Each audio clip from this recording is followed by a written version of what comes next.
Yo guys, what is good and what's going on, everybody? Your boy BLSG back at it again with another live play-by-play, but a completely different one. At the end of the day, I've been trying to expand my horizon in terms of trying to do different play-by-plays, and I'm doing this one this afternoon, probably for America's Game of the Week. We had the Dallas Cowboys taking on the Cincinnati Bengals in Jerry World, where the Cowboys and Bengals will battle to see which one of those two teams can grab their first win of the season and see who can get going in their division. Hopefully find a way to try and catch up to everyone else in their division.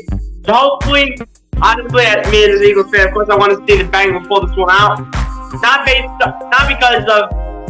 just because only of the fact that they have really good players that I really like on the team, but also at the end of the day, I obviously want to see Dallas lose because they're in the NFC.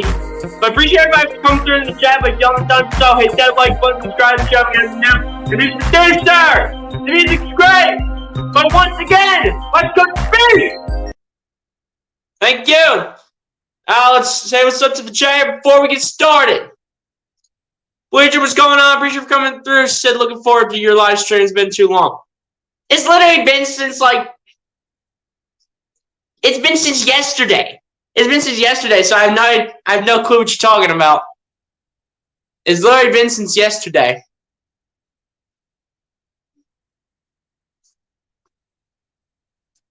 As we're looking at some of these games, the Colts, however, do lose to the Jaguars again. And it's just been some story for the Colts the last few years.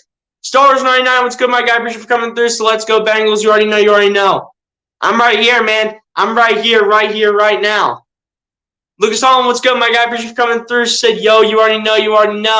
Everyone hit that like button. You guys coming in the chat. Star Wars 99 said Phillies are doing bad. Why am I not surprised? Of course they do. Again, it's their problem. They need to figure it out. I can't do the action when I'm not on their side right now. Well, I'm obviously on their side as a fan, but I am not there, swinging the bats with them. I'm not out there throwing pitches with them. But, at the end of the day, they got to start getting things going and get back in the National League East. Long time, yeah, I know. We guess I would love to see the Bengals win, so got to pull for Cincinnati. Yup. MC, what's going on? Appreciate you for coming through. So go Bengals. You already know. Everyone hit that like button. You guys coming in here and subscribe to the channel. You guys know. Said missed you during the week. Hey, feels great to be back. Feel much better after the cold I've gone through, at least around the past week. But I'm feeling much better now to do this game and hopefully some more content where you see my face for you guys. Just bring it a little bit closer. Make some last minute changes here.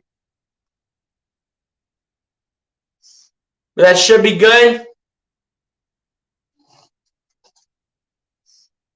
That should be good though. As guys, again, I have expanded my horizon and decided to do the Bengals-Cowboys game. Since my Eagles are not on until tomorrow night,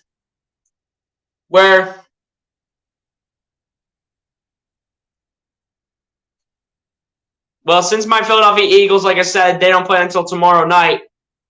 Since they don't play until tomorrow night, and I have school the next day, then I decided to go ahead and do an NFL game and decide, you know what?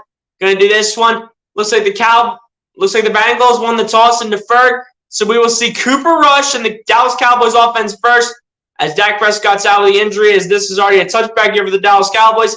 And Cooper Rush will be set to take the field with his squad. Cooper Rush, now in his second career start, was also a 2017 undrafted free agent signed by the Dallas Cowboys. And he is now their backup quarterback and hopefully can get them going while Dak is sitting out for quite a bit. As we get this one started here, Cooper Rush set to go on first down from their own 25. Rush takes the snap, hands it off to Ezekiel Elliott. Elliott trying to go up the middle, and that's going to be about 4 yards for Ezekiel Elliott. Make it 2nd down and 6 here for the Dallas Cowboys. Or 2nd down and 7, only a gain of 3 for Ezekiel Elliott. As we look at the offensive line here. For the offensive line, they got rookie Tyler Smith, Matt Farnock, and then the rest of the line goes down. Then for the receiving group, CeeDee Lamb, Michael, and they got CeeDee Lamb, Ezekiel Elliott, Tony Pollard. You guys know pretty much the entire offense for Dallas if you've been knowing all the NFL teams long enough. But 2nd down and 7 here for the Cowboys from their own 29 as they give it to Pollard here. And Pollard runs it. And he's going to be able to get the first down here for the Cowboys. And it's a good block by the left tackle and the rookie left tackle, Tyler Smith. Going to be starting at that spot pretty much the whole season for Tyron Smith. As we look at the Bengals defense, they have Sam Hubbard, Trent Hendrickson, and many more. And then they obviously have a good secondary as well. As on 1st and 10, that Cooper Rush throws it, gets it to CeeDee Lamb. CeeDee Lamb very lucky to get back to the line of scrimmage pretty much for the most part. Now he's 2nd down and 9 here for the Dallas Cowboys as well. Apparently some of these plays are going by really fast, is what I'm learning about at these NFL games. Do you think Maryland should have gotten ranked this week? Maybe they had to be a little bit better in terms of either the offense or the defense. I really didn't see the highlights or anything like that, so I don't know. Well, instead, appreciate that. I just experimented this today. As on 2nd and 9, they hand it off to Elliott, and Elliott will get about a gain of 7 yards, probably 6, because that's mainly how the NFL works. So this will probably be around a 3rd down and 3 here for the Dallas Cowboys.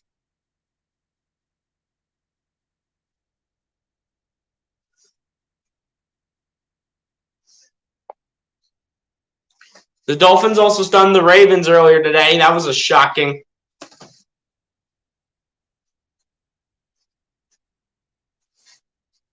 That was honestly shocking earlier on what happened.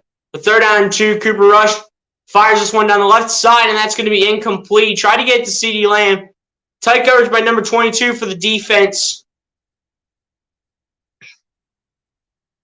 Tight coverage by number 22 for the defense of Cincinnati. This will now be a 4th down and 2 for the Cowboys. And the Cowboys are actually going to go for it. 1st down conversions last week against Tampa Bay, they were 2 for 5. The 4th down and 2 here for the Cowboys from their own 44-yard line. They need the 46 of their own territory for the first down. Rush takes a snap, gets pressured in his face, but finds an open receiver. It's Noah Brown for the first down for the Cowboys. And Cooper Rush throws a strike to his intended receiver, Noah Brown, and they do get the first down. Tabs and dabs, let's go, my guy. Appreciate you coming through, so share your screen. I can't share the screen, my guy. If I share the screen, it will be against YouTube copyright, and I would get demonetized for that. But again, appreciate you for coming through. If you haven't done so, hit the like button, and since I don't recognize your account, hit the subscribe button as well. Maryland plays Michigan. Yeah, I wouldn't have them ranked either way because they'd probably lose to Michigan. As on 1st down and 10, they throw a little tight end screen pass to Dalton Schultz, and Dalton Schultz will get about. He either got 9 or a first down. We'll see where they mark it. Looks like they got a gain of 9, so it's going to be 2nd down and 1 here for Dallas. So, yeah, it'll be 2nd down and 1. Regular and postseason for Dallas, their first opening drive. They have one opening drive touchdown in, I think, the last 9 games, if I'm not mistaken on what it said. But 2nd and 1, Rush takes the snap, hands it off to Elliott, and Elliott's going to go up the middle, and he's going to get the first down here for the Cowboys. Gain of 7 yards and a first down here for Ezekiel Elliott.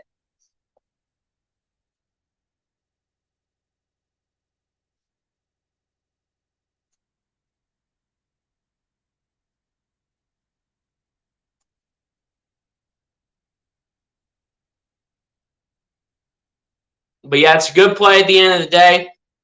Good block by the rookie Tyler Smith out of Tulsa. And Dallas is just finding their way to get down the field here. Hopefully, Joe Burrow's just hoping for not a 4-interception day like last week. As they hand it off again to Ezekiel Elliott, giving him about like 5 or 6 yards. It's going to be 2nd down and 4 or 5 for the Cowboys, depending on where they spot, and that's going to be a 5-yard gain, 2nd down and 5 here for Dallas. Was by Tony Pollard. Dallas Cowboys last season in the red zone, their percentage was 63.1, which was 6th in the NFL.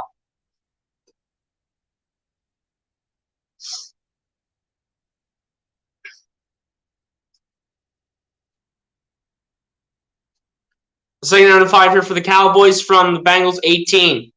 Rush takes a snap, gets it out to CeeDee Lamb, and CeeDee Lamb is going to get the first down here for the Cowboys. And that'll be a first down for Dallas.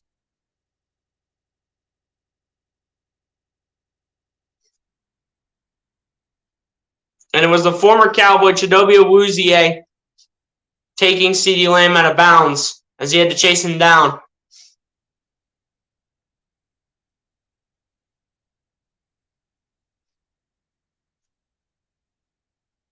But 1st and 10 here for Dallas as they go with the jet sweep. They give it out to number 9, and number 9 is going to pick up a couple yards for the Cowboys.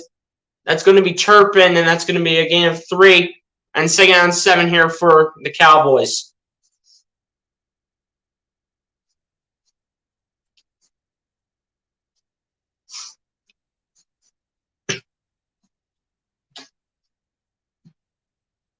Second down 7 here for the Cowboys from the Cincinnati Bengals 9-yard line. Rush getting set, one running back in the backfield. Looks like 2 wide receivers out. Rush takes the snap, goes on play action, rolls out to his right, fires to the end zone, and that'll be a touchdown for the Dallas Cowboys. Noah Brown making the catch and showing why the Cowboys need to show why they can come to play in these kinds of situations. And just like that for Cooper Rush, starting out 5 or 6, 42 yards and a passing touchdown already.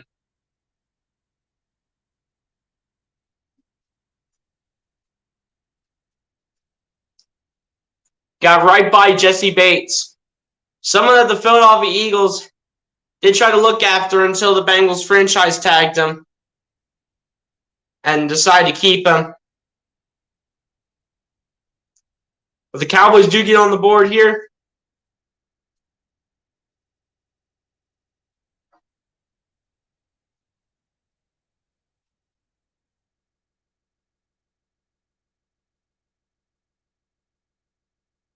But the extra point kick is away. Kick is good. And just like that, Dallas has a 7-0 lead over the Cincinnati Bengals.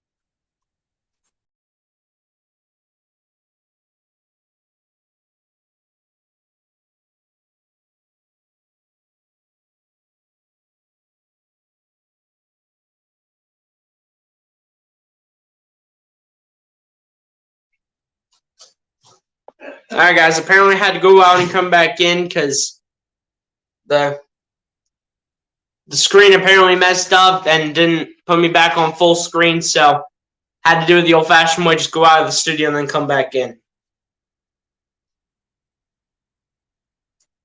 But Dallas gets off to a quick start, going up 7-0 on the Bengals. Now, Joe Burrow will have his chance to answer with this Cincinnati Bengals offense.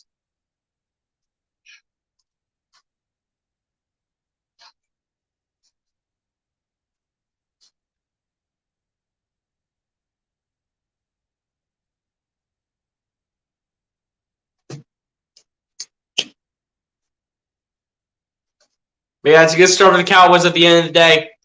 We'll see what the Bengals can do when they come out for the offensive side. And see if they can find a way to put something. And see if they can find a way to answer.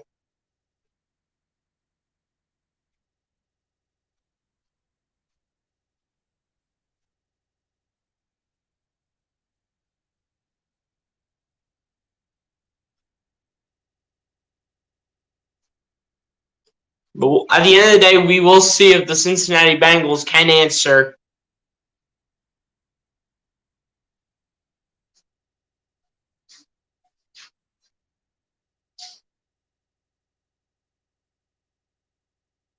But yeah, we'll see if the Bengals can answer here.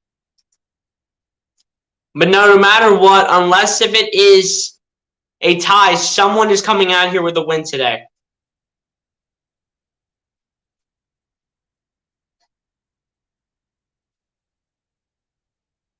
Like, come on, Cincy. Like, you let a quarterback by the name of Cooper Rush.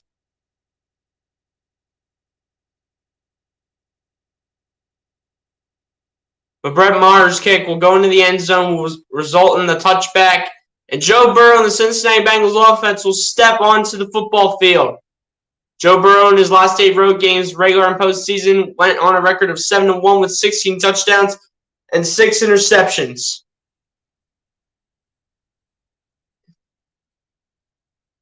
Joe Burrow last week went 33 for 53, 338 yards, 2 touchdowns, and 4 interceptions against the Steelers, which the Steelers did lose today to the Patriots.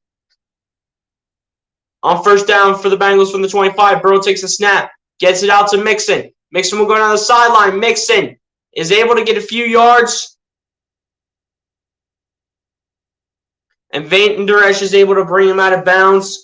As we look at the Bengals offense here, they have Jonah Williams, Cordell Volson, Ted Karras, and then the rest of the receivers down, the rest of the players down the line. And then you guys pretty much know the wide receiver group for the Bengals as well. Tyler Boyd, Jamar Chase, T. Higgins, goes all the way down the line. A first down, Burrow hands it off here to Mixon, and Mixon is going to gain about 3 yards. It'll be 2nd down and 7 here, or 2nd down and 8 here for the Bengals. It'll be 2nd down and 8. You gonna watch the verse tomorrow in Nurses High School? I'll try to watch as much as I can, but I'm probably not gonna watch the whole thing since I have school, most likely. But we'll see how much of the game I can watch before I get too tired. But 2nd and 8 here for the Bengals. Burrow takes a snap, hands it off to Mixon, and Mixon is going to get back to the line of scrimmage. But no matter what, he's not going anywhere past big man DeMarcus Lawrence and that Dallas defense. I think it's time for Joe Burrow to throw the ball and give Jamar Chase a big-time strike.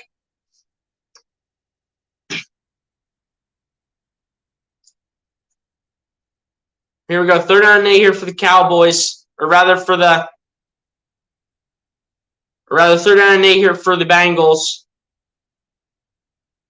Joe Burrow last season on 3rd down with a 72.5% completion percentage, 8 touchdowns, and I think 5 sacks on 3rd down. As Burrow takes a snap, Burrow dances out of the pocket, tries to run away from the pressure. As Burrow does go down, but it will be a 1st down for Cincy, as it is going to be unnecessary roughness against the Cowboys.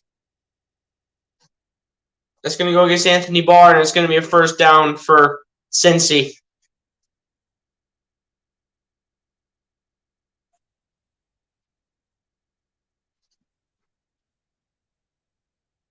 Yeah, it's unnecessary roughness coming against Anthony Barr. Joe Burrow tried to sneak it, and then he just gets smashed by Anthony Barr when he was literally on the ground. He was literally on the ground, and then obviously the defender can't stop. But at the end of the day, don't hit a quarterback like that. 1st and 10 for the Bengals from the Dallas 44-yard line. On 1st down, Burrow takes a snap. Burrow fires this now. It's called by Jamar Chase. Chase will get the 1st down and more inside the 20-yard line, down to about the 17 of Dallas.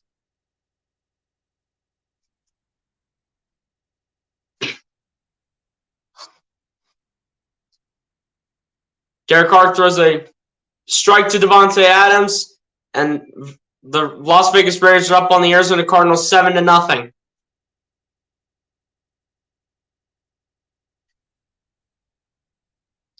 And Jimmy G's also in for the San Francisco 49ers as Trey Lance was carted off. I forget the injury, though. But on first down, Burrow hands it off to Jamar Chase, and Chase is going to get a few yards here. It's going to probably be around 2nd down and 6 here for the Bengals. As one of the camera guys goes down. But Jamar Chase really couldn't help it. I mean, he can't push on the brakes, to say the least.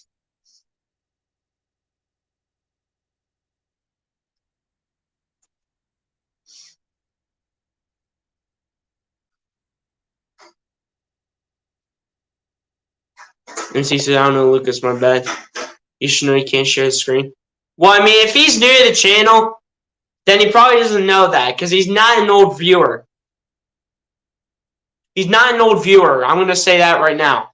If they're new and if they say share the screen, that's no reason to time them out because they're just new and they don't know that. If they're like on the 10th time around, the 12th time around, or the 20th time around, and they say share the screen, then that's a whole different story. Yeah, but just let him go. It was his first time. JT Homer, that's more like it. Camera guy got injured. Yeah, they're checking on the cameraman. But it doesn't matter with the JT Homer because the Phillies still lost. It doesn't even matter.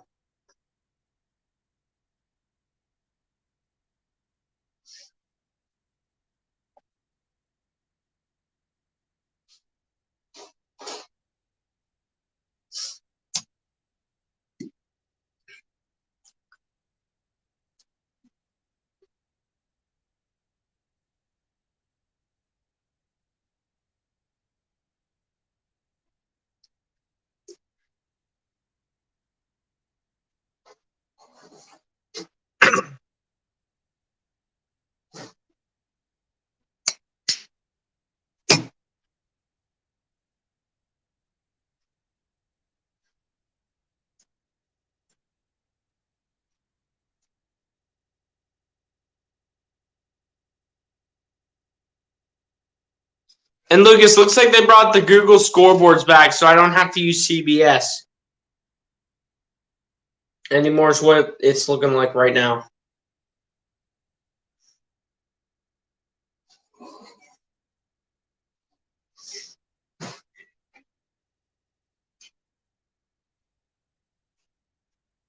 But yeah, guys, appreciate the 3 people still in the chat. If you haven't done so, hit that like button, subscribe to the channel if you guys are new.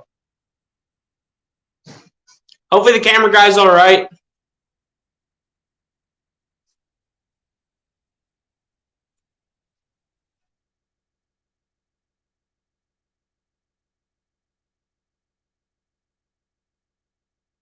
But yeah, hopefully the camera guy's okay, man.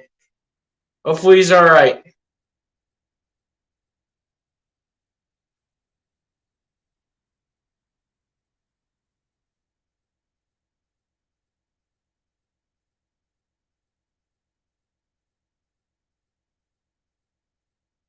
But looks like we're able to get the cameraman up in Big D in Jerry World.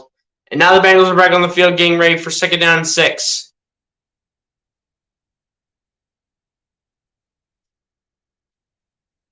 Looks like the cameraman is okay. 2nd and 6 for the Cincinnati Bengals from the Dallas 23-yard line.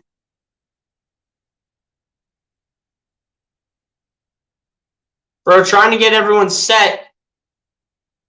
There's a lot of confusion. Looks like we have a false start coming against number 65, Alex Coppa, the former Tampa Bay Buccaneer offensive lineman, in particular offensive guard. And now pushing back 5 yards with the false start.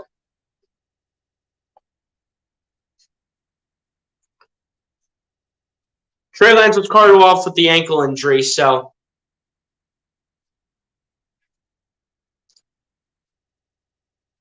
Jimmy G is in for Trey Lance as Burrow takes a snap here on 2nd and 11. Burrow trying to get away from pressure, and he is sacked by Micah Parsons. And Parsons gets all over him. and says, you don't escape our defense.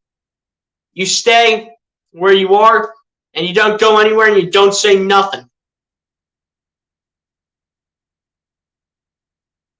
And it's just something you realize a lot about these young players. These young players these days, and some of these young athletes, no matter what grade they are, they're really talented.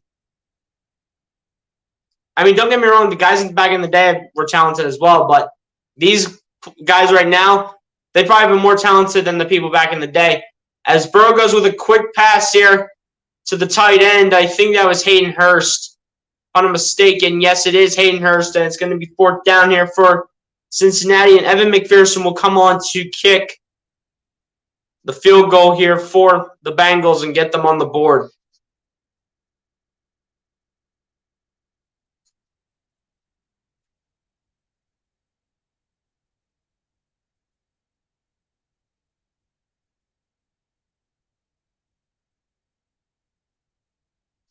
But a 43-yard attempt for Evan McPherson from the left hash.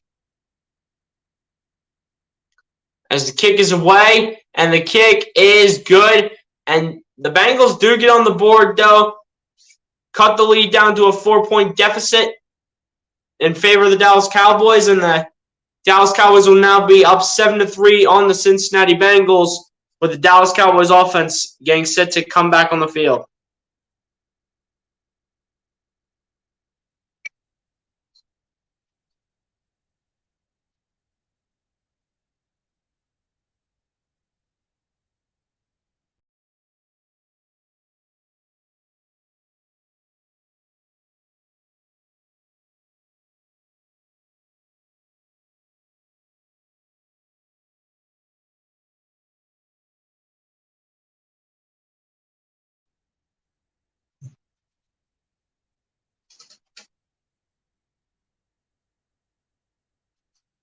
All right, guys, I'm back. I apparently always have to go out and come back in every time I change the scoreboard.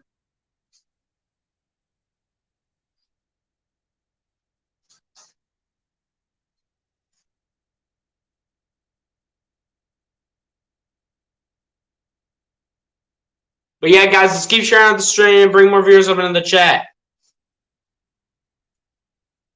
Appreciate everybody that has so far come through the stream.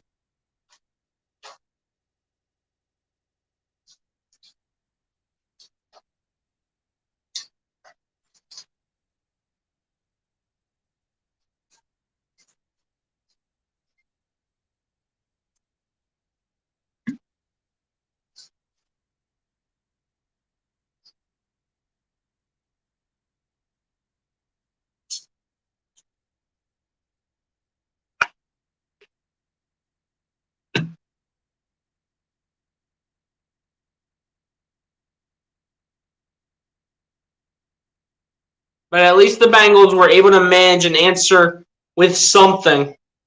It might have not been a touchdown, but they at least do get on the board, put some points up, and hopefully their defense can hold off this Dallas offense led by Cooper Rush.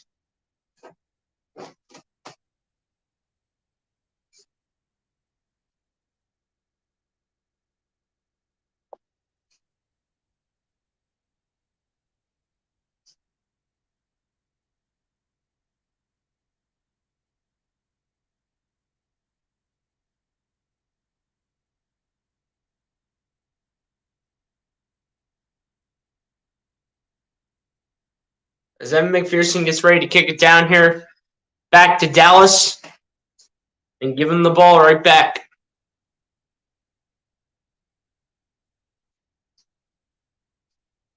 Guys, if you haven't done so, hit that like button on the stream, hit that subscribe button if you guys are new. Share everybody for coming through the stream that has done so this afternoon. Hope you guys are enjoying your Sunday afternoon as well, just watching some football today. Probably having the time off work if a lot of you guys do have off, which I'm assuming you guys do. But Dak Prescott, obviously we know Dak got injured. But Dak feels good. He's just going to be on the sideline for a few weeks, and they're not going to put him on IR. So Cooper Rush is taking over for just a few weeks. He's on 1st down. They handed off here to, I think it was Ezekiel Elliott. Or actually, rather, that was Tony Pollard. And they'll give him a gain of 3. And it's going to be 2nd down and 7 for the Cowboys. From their own 28-yard line.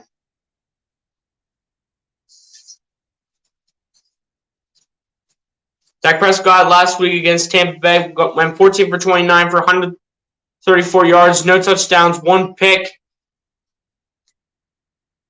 and got injured late in the fourth quarter. It was on 2nd and 7. They give it to Pollard, and Pollard's going to get a gain of about 2 yards, and it's going to be 3rd down and 5 for the Cowboys from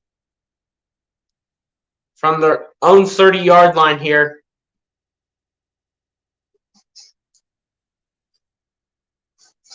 Dallas looks to get the first down.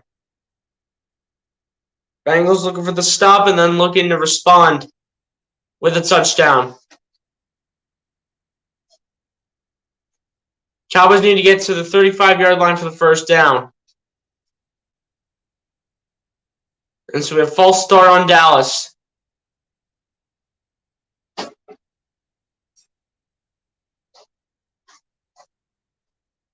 This will be a false start against number 81, Simi Fehoko. Another young wide receiver for Dallas. Again, Dallas really doesn't have a lot of great depth after CeeDee Lamb. I mean, they have Noah Brown, and then after that, it's just a bunch of young guys at wide receiver. So it's a very young wide receiver core when you look after CeeDee Lamb and Noah Brown's on as Cooper Rush on 3rd and 9 completes this pass. That's going to be called for the first down by Noah Brown. Noah Brown says, hey, let me get one. Let me get the first down, and let's make something happen on this drive.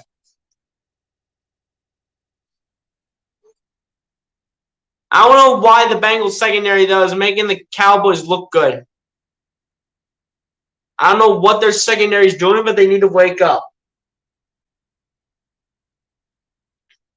I think that was Eli Apple with the coverage, I think, against Noah Brown. But now it'll be first and 10 for the Cowboys from the Bengals 47. Bengals defense got to start doing something here.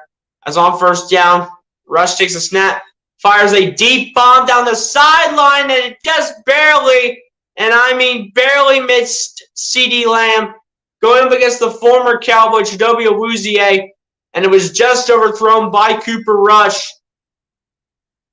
And that looked like a beautiful throw to CeeDee Lamb. It actually went off his fingertips. And he stutter steps to try to get away from Chidobe Awuzie and just barely, by the skin of his teeth, missed it. Also, it was a little bit overthrown. If that's a little shorter of a floater, then that's a touchdown to CeeDee Lamb. But on 2nd down, Rush pitches it out to Pollard. Pollard down the sideline. And Pollard's got a touchdown for the Cowboys, and the Cowboys will increase their lead, and the Bengals defense has no answer to this offense of Cooper Rush and the Dallas Cowboys right now. And I don't know what the Bengals defense is doing. I don't know how they are making this offense look good. I'm not sure. Did he get across?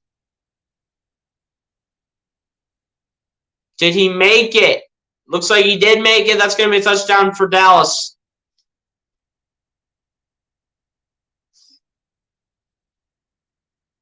See if this come on, Cincinnati. Not good, I know. Especially if you're an Eagles fan.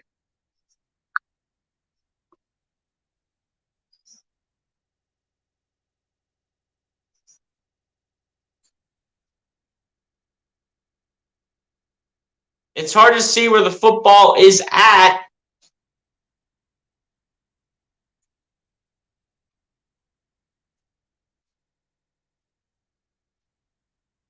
They're going to review it to see if Pollard did cross the goal line. And if not, he'll be down at about the 1. Here's a good view right here. But if they get like a side view, they turn it sideways, then there will be a better view of if it is going to be a touchdown or not. Brandon, man, what's good, my guy? Appreciate you for coming through. So what up, man? How about that Ohio State game? Oh yeah, we absolutely destroyed Toledo, and we destroyed Toledo and beat them by so much that I couldn't even do the fourth quarter based on how well Ohio State was doing. Whether if it was with C.J. Stroud at quarterback, whether if it was with Kyle McCord at quarterback, or even if it was with Devin Brown at quarterback. But Ohio State absolutely dominated. Appreciate you for coming through, Brandon, man. Hit that like button on the stream. Appreciate you for coming through.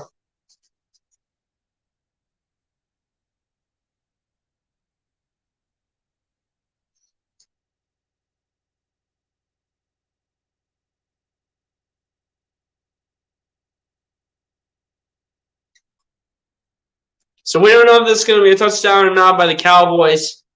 We just don't know. Yeah, 77 points. That is crazy. That's crazy how Ohio State managed to put up 77 points against the Bengals. Or rather against the Toledo Rockets, I should say. Against the Bengals. What am I saying? But the Buckeyes just absolutely dominated yesterday, to say the least.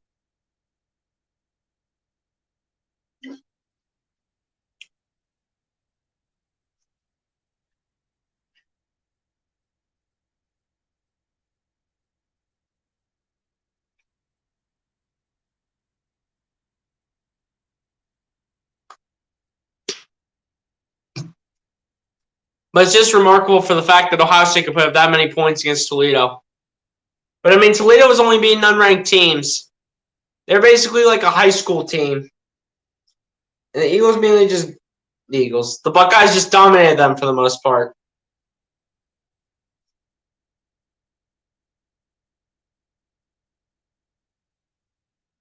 This team is for real and can put something up against.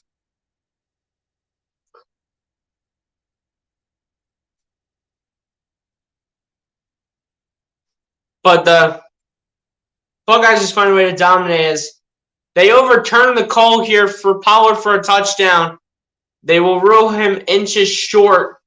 They should bring a blitz right here. They should bring everyone up to the line. Get everyone's butts on the line here. As on first down, rush hands off to Pollard, and Pollard's in now for the touchdown. And that will now be potentially a 14-3 lead in favor of the Dallas Cowboys, America's team.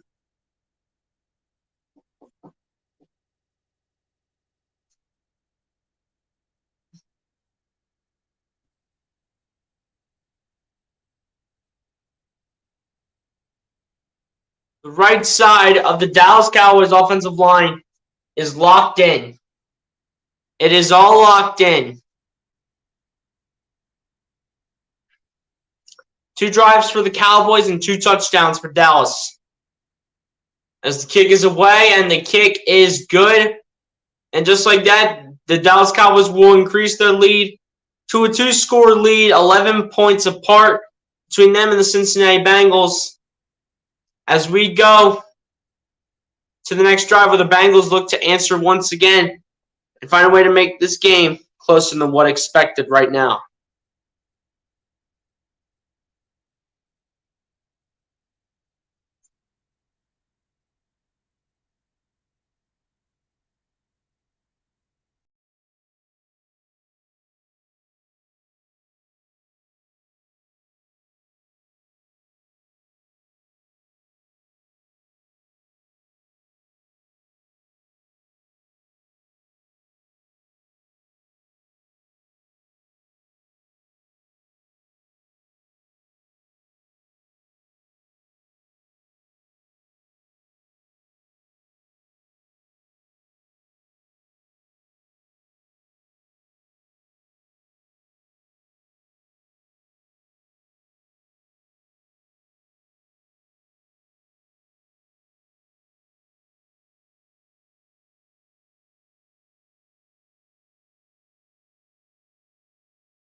Alright guys, I'm back. I had technical difficulties trying to get back into the studio.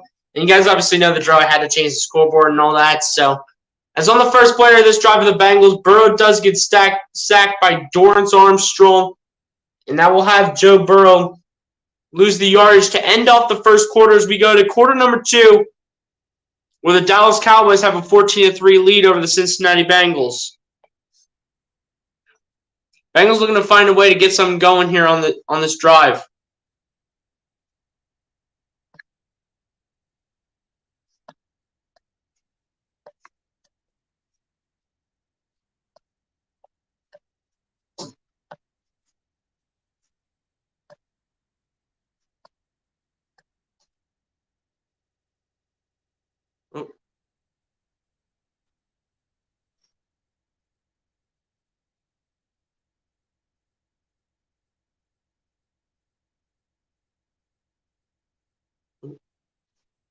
And guys, I gotta fix the scoreboard. I accidentally deleted it.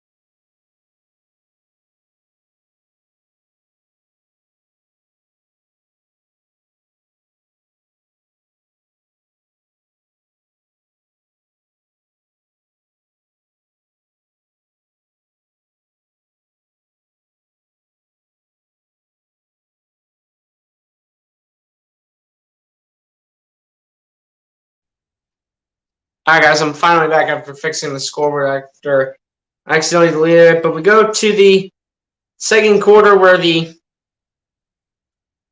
Bengals look to find a way to answer, but their drive so far to begin the second quarter is not looking that impressive. Their whole game so far is not looking impressive against Dallas and Jerry World. Hopefully the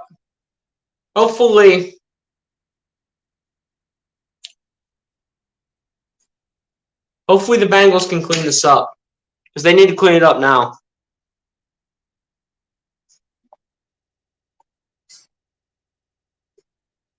Jace Young, what's good, my guy? Appreciate you for coming through. So what's up? Appreciate you for coming through, Jace. Hit that like button if you haven't done so. Yeah, I saw it, but still. Who's ranked higher between Penn State and Ohio State, my guy? Just remind me real quick. That's right. Ohio State's still ranked higher. Bengals have a Super Bowl hangover. We'll see, but on 2nd and 16, Burrow takes a snap. Burrow's going to get away from all the pressure. He takes off and runs. Burrow runs with it and will slide about 2 or 3 yards short of the first down. That's a good play right there for the Bengals offenses. Hopefully that quarterback run by Joe Burrow gets this offense going for the Cincinnati Bengals.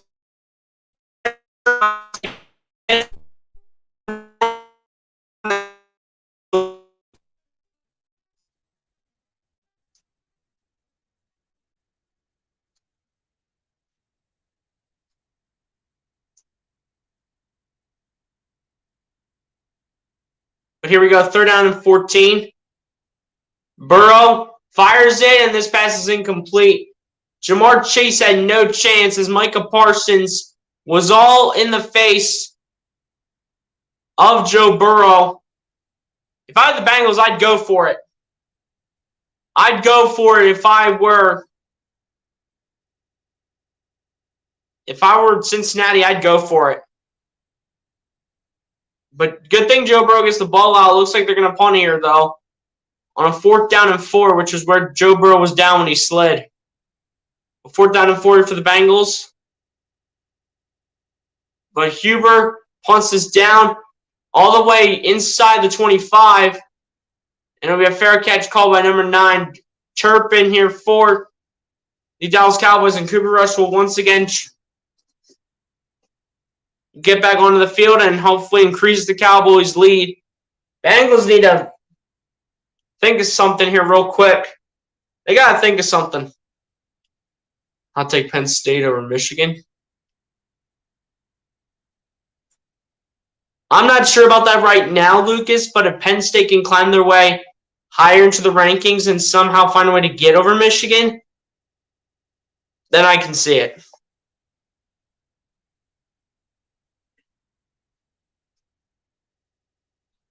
But no matter what, Lucas, grab the mic real quick. Hold up. We are Ohio State.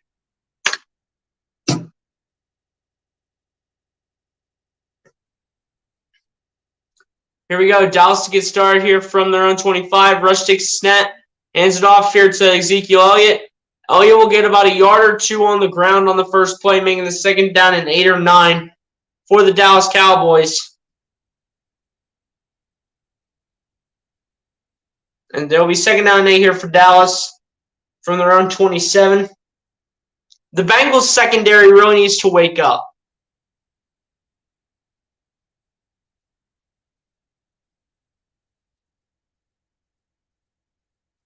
The second down and 8 here for the Dallas Cowboys from their own 27. On second down, Rush hands it off again to Elliott. Elliott will get about almost 4 yards, and this will be third down and 4 here for the Cowboys. Giving this a gain of 4 here by Ezekiel Elliott. And Cooper Rush in this offense looking to get down the field and score another one, take a big-time lead over the Bengals.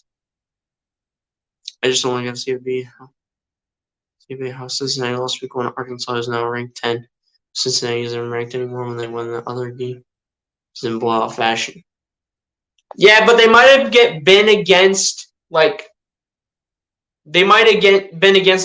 teams at the end of the day, because if you beat an unranked team, as Dallas picks up the first down here with CeeDee Lamb, if you beat an unranked team, you need a lot of help from other teams that are ranked. You need help from other teams to hopefully have them lose. And besides, Cincinnati's not the same team anyway.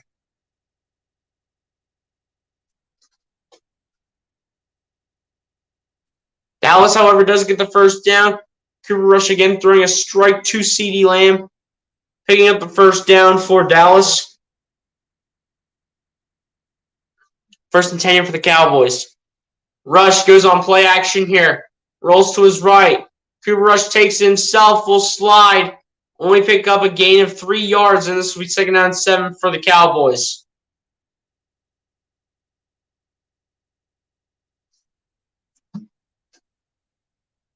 Yes. Yes, I did.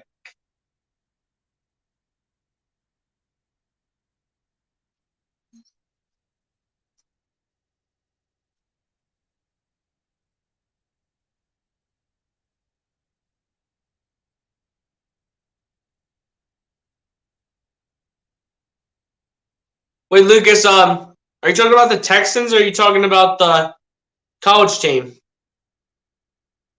But on second and 7, Elliott is smashed in the backfield. That is Trey Hendrickson with all the pressure in the world.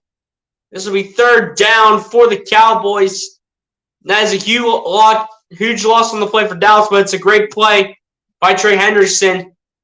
Tyler Biadasz had no chance in stopping Hendrickson. Had no chance whatsoever. And that'll be third down and 13. Okay, yes, I did.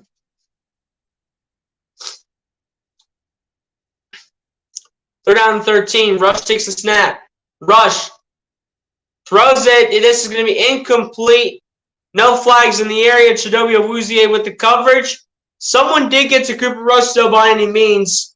I did see it before they took Cooper Rush off the screen. Someone did get to him, though. But it's good coverage, though, no matter what, by the former Cowboy Chidobe Awuzie. As Cooper Rush needed this to be complete, and it never happened. So they're going to give it right back to Joe Burrow and the Cincinnati Bengals. And the Bengals look to do something here after this punt by Brian Anger, as this one gets booted all the way down to the 15, and that's where the Bengals will start. And they'll start from the 15 and hopefully work their way down the field and get right back in this game. Where the Dallas Cowboys lead by 2 scores, Bengals look to reduce it to 1 score. But no matter what happens, on the next drive. Because even if they kick a field goal, it's still a one-score game if they go for the 2-point conversion on a touchdown. It's still a one-score game, but Bengals looking to cut this down to a 1-point run. Bengals are looking to cut this down to a one-score game. Apparently that's a tongue twister for me, so it is what it is. But Bengals looking to cut this down to one score. Hopefully that defense gave a wake-up call to that offense and say, hey, we need you all to wake up. We need you all to get going. Hopefully Zach Taylor's getting them all ready to go. Hopefully Zach Taylor's getting everyone going. Hopefully Joe Burrow's finding a way to get things going. Hopefully he finds a way. Same with the offensive line. That offensive line last year, it was never projected to be as good as none of us expected to. And they turned out to be a solid offensive line that took Cincinnati to the Super Bowl last year. But this is a whole different year, and the offensive line has to help out Joe Burrow.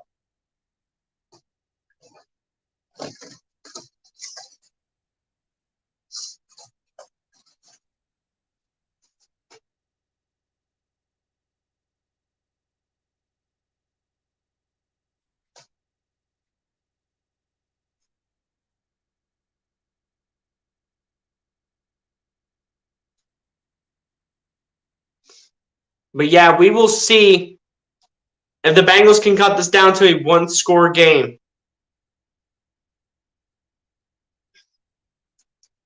One score separates these two teams right now. Or rather, two scores. If the Bengals find a way to score, one score separates these two teams.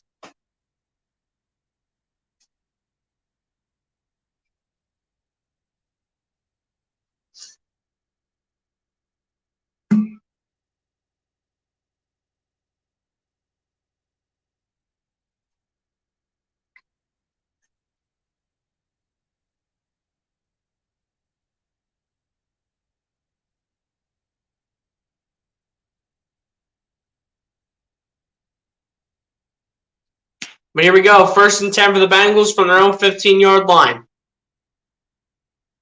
And looks like we got a false start here coming against the Bengals again. And that's going to be, I think,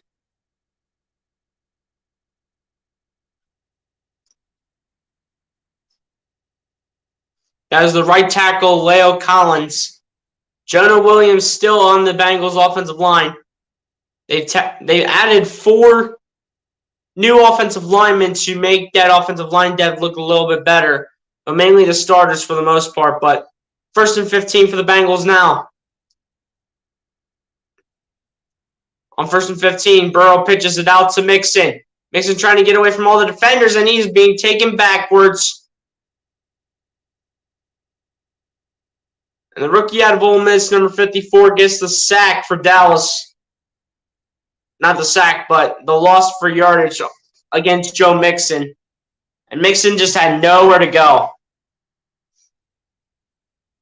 That's Williams, number 54, making the play. Hayden Hurst should have went ahead and put the block on Williams, but went after someone else, and you just got to help out your running back at the end of the day. That's what makes great franchises in the National Football League. 2nd down 17, Burrow on play action.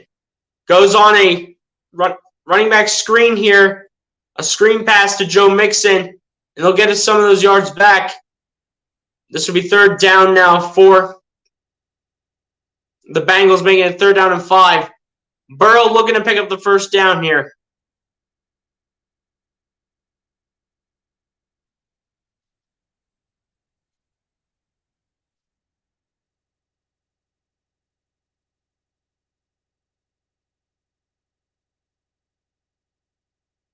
Third down and 5 here for the Bengals. So far on 3rd down conversions today, they are 0 for 3.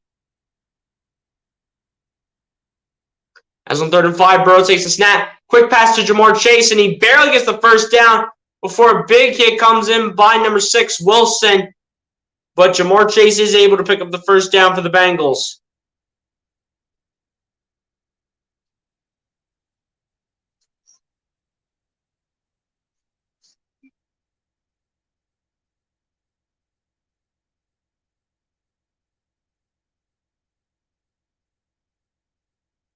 Jamar Chase, however, picking up the first down.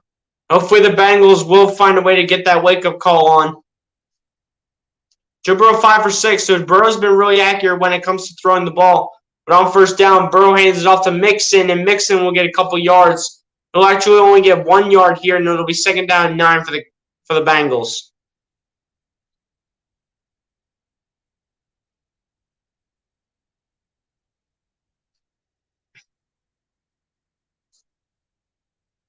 Last season for Jamar Chase, he had 1,455 receiving yards last season, 17 yards per reception since the start of last season, which that was second in the National Football League last year. He was either probably last year only behind either like Devontae Adams or Cooper Kupp. On second and 9, Burrow tries to get it over to Chase, and that pass is going to be incomplete. That offensive line has got to hold up for Joe Burrow. That offensive line is not holding up whatsoever. You literally gave Micah Parsons a clear chance to either swat at that ball or do something. And you get lucky that he didn't get his hands on it because that could have been a pick 6. But the Bengals need to find a wake-up call, and they got to do it fast here. They can't waste time. They need to show why they were the defending AFC champions from last year. Third down and 9 here for the Bengals. Burrow takes the snap. Burrow dancing, rolls out of the pocket, decides to run in. He does get the first down. That should be a late hit, and it is a late hit against number 6 for Dallas. 2 flags come in, and that's going to be an extra few yards for Joe Burrow as well and the Bengals. Do not be surprised if Joe Burrow runs out of the pocket a lot. Because based on what his O-line is giving him, they're giving him no protection.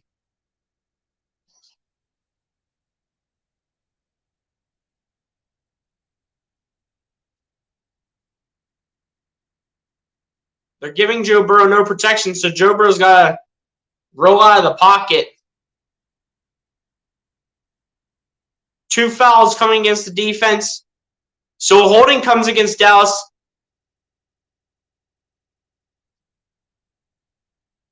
But the unnecessary roughness penalty is accepted by number 6, Wilson.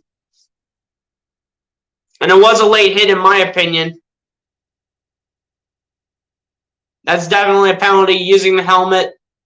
But it's not like college rules where they intend to go for targeting. It's not like college rules though. First and 10 here for the Bengals from the Cowboys 46. Burrow takes a snap. Burrow on play action. Just has to, at that point, try to get back to the line of scrimmage. This will be second down and 10. Burrow is still getting no help from his offensive line. That O-line has got to find a way to be better than that. That is going to be number 55, Fowler. But as we get another update here, Derek Carr fired into the end zone, caught for a touchdown by Darren Waller, giving the Raiders a 17-0 lead over the Arizona Cardinals. And they're just smacking them around, to say the least. Second down and 10, though, for the Cincinnati Bengals. That O-line has got to be better than that. Just an abysmal effort by the Bengals O-line. They give Joe Burrow no time to throw. On second and 10, Burrow tries to get out to Hayden Hurst. And again, the O-line is just not there. The O-line is literally invisible, and a loss of yardage on the play.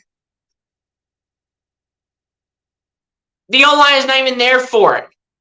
Burrow does get it out to the tight end Sample, but Anthony Barr is all over that. This is why the offensive line must be better. Like, that's just unacceptable. Burrow gets no time to throw. That ball has got to be out in under 2 seconds. Otherwise, Burrow's getting sacked play after play after play. But like in under 2 seconds, that ball's got to be out based on what the O-line has done so far. As Burrow on 3rd and 14 gets it out here, trying to get it to Pirine, and Pirine won't get the first. Just a lot of white and blue jerseys coming towards Pirine. And it's going to have to be a punt here for Cincinnati unless if they go with a long Evan McPherson field goal. But I don't know where they're at here in terms of field position. I'm not sure if McPherson could attempt a 60-plus yarder, depending on where Perine went.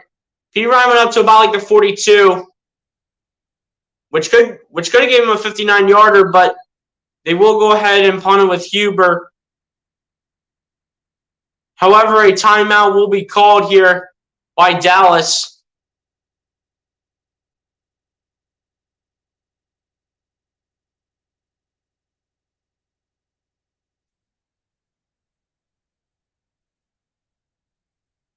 But now this will remain 4th and 6 here for the Bengals.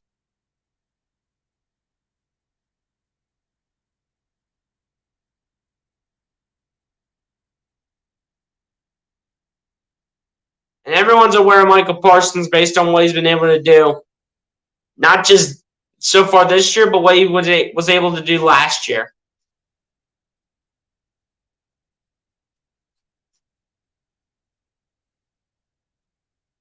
But 4th and 6, Huber does punt this down. And this will hopefully go down inside the 10, and it does. So the Cowboys will start out at about their own 10-yard line. The Bengals need to find a way to get things going. And they don't have much time to do it, so that defense better hold up. 5.5 minutes left to go here in the second quarter, as the Cowboys are still up 14-3 on the Cincinnati Bengals. That offensive line, though, is not helping out Joe Burrow. That O-line is not helping him out at all. Like under 2 seconds, maybe like 1.5 seconds, and that ball from Joe Burrow better be out of his hands. Otherwise, he's getting sacked every play.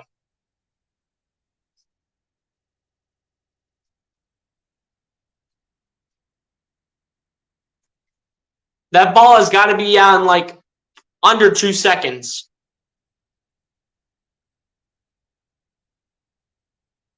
Like under 2 seconds, and that ball better be out. Because that O-line cannot do anything to help out the QB, as we're seeing so far in the first half.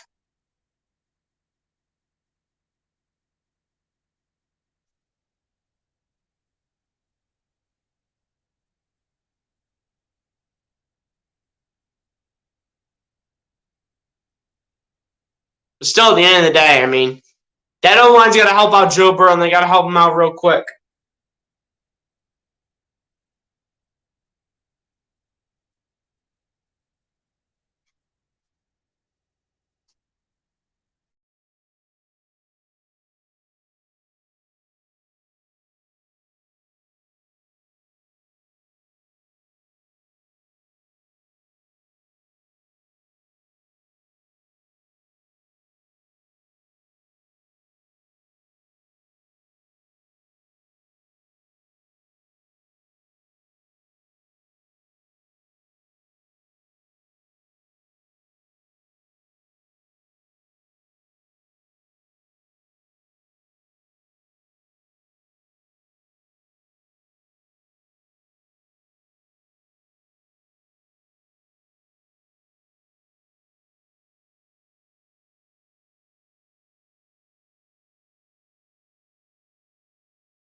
But yeah, man, eventually when that offense comes back out on the next drive for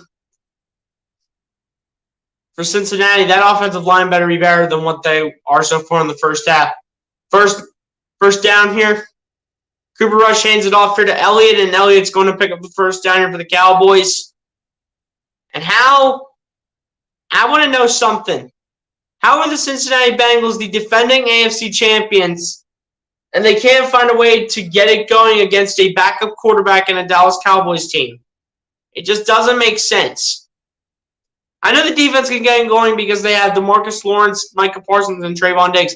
But how do you allow a quarterback by the name of Cooper Rush, a backup quarterback, to look good on you like that?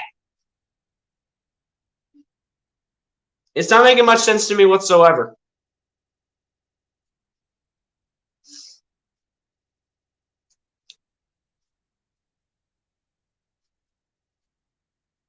It's now 2nd down and 7 here for the Cowboys as Rush again hands it off. And this will be a gain of about 4 yards, and this will be 3rd down and 3 coming up here for the Cowboys.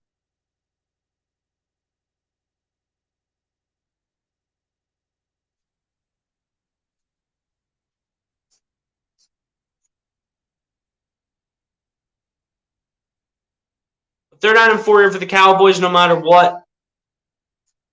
Let's see what Cooper Rush and the Cowboys have up their sleeve. On 3rd down, conversion so far for Dallas, they are 2 for 4. Average yards to go is 7.3. And someone moved between Dallas and Cincy. And whoever it is against, if it's against Dallas, they're getting extra yards. If it's against the Bengals, Dallas is getting extra yards.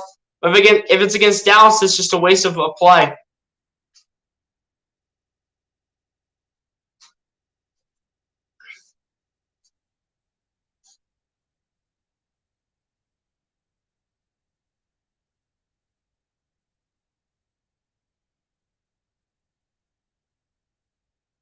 And it's going to be an offside against the defense. It was declined, but it's going to be a 1st down for the Cowboys no matter what.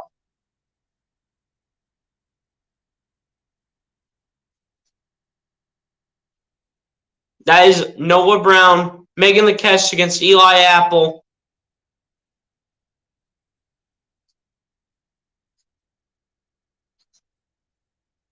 Noah Brown with 4 targets, 4 receptions for 79 yards, and a touchdown as well.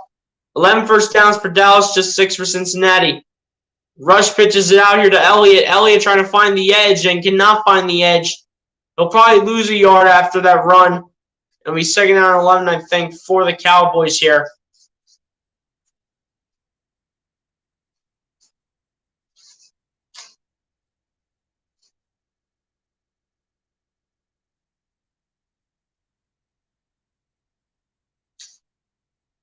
But 2nd down and 10 here for the Cowboys from the Bengals' 47-yard line. Cooper Rush getting set at the line.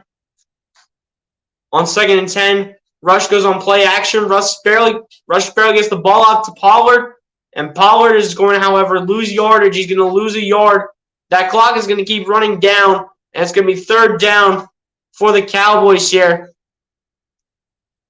Cooper Rush does get hit by Trey Hendrickson, but Cooper Rush is able to get it out to Tony, or I think it was Ezekiel Elliott actually on the play. But 3rd down and 11 here for Dallas back at the Bengals' 48-yard line.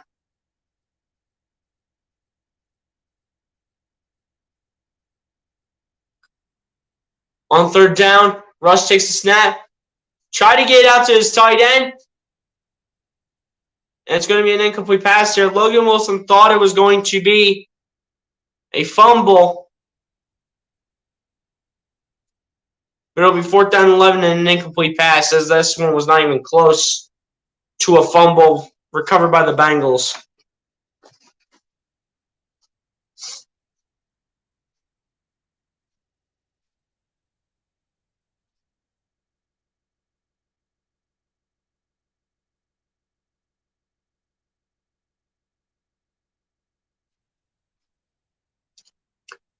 But 4th down and 11 here for the Cowboys as Brian Anger will punt it for Dallas. He'll kick this one all the way down to about the 12 or 13-yard line. But 2 minutes and 12 seconds left in the first half here between the Cowboys and the Bengals. Bengals looking to get down the field here and score before the end of the half.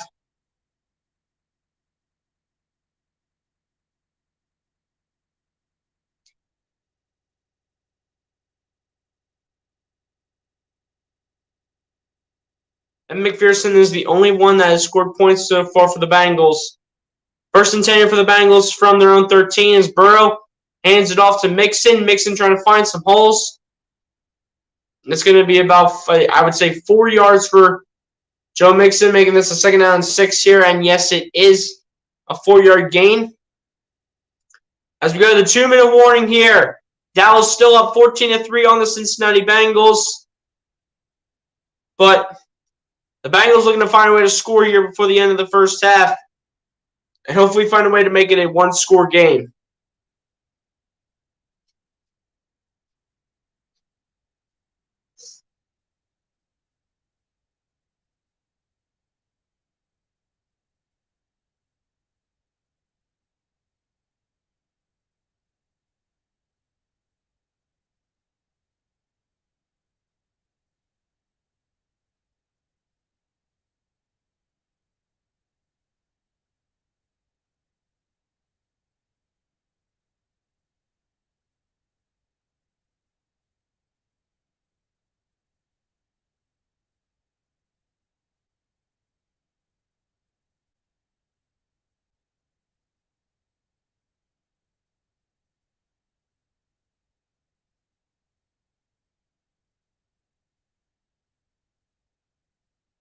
But yeah, guys, Bengals gotta clean some things up in that locker room.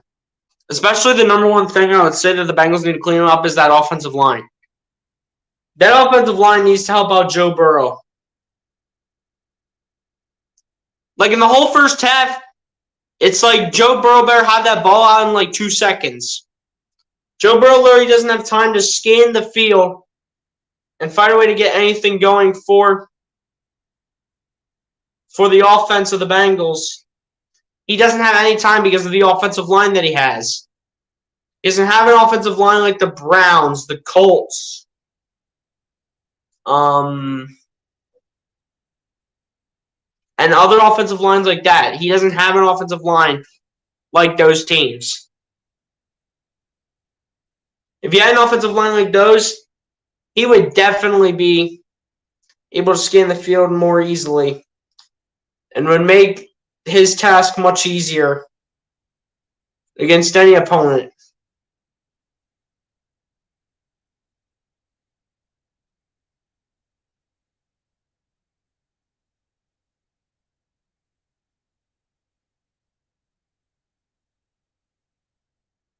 But we're here, 2 minutes left to go in the first.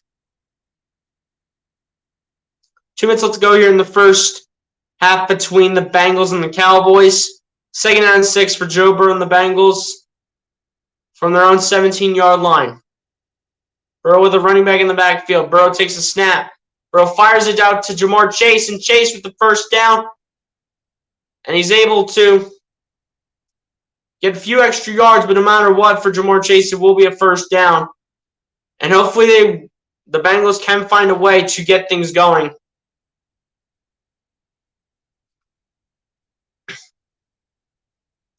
But on first down, Burrow takes a snap, fires it towards the sideline. It's caught by the tight end, Hayden Hurst. And he gets about a few yards on the play. It's probably going to be around 2nd down, and I'd say 6 for the Bengals. And yes, it is so.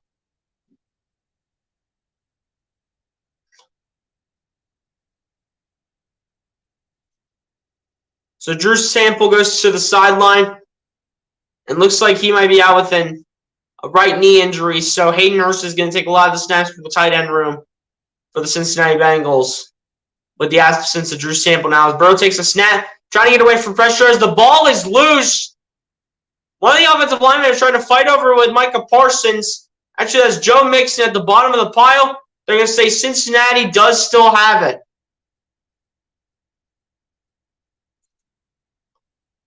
They had DeMarcus Lawrence and Micah Parsons in there, but Mixon with the quick hands, able to get back on top of the football.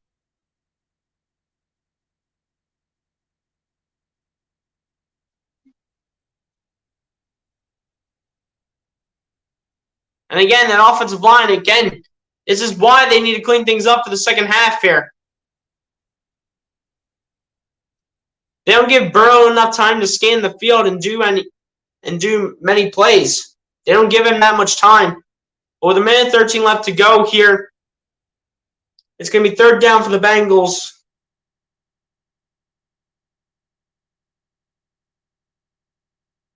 And Burrow's going to find a way to get things going. If their offensive line can find a way to protect Joe Burrow, the quarterback, then I'd say the Bengals do have a chance. That's the number one priority that the Bengals need to do. Have their offensive line start protecting Joe Burrow better than what they are based on their performance in the first half.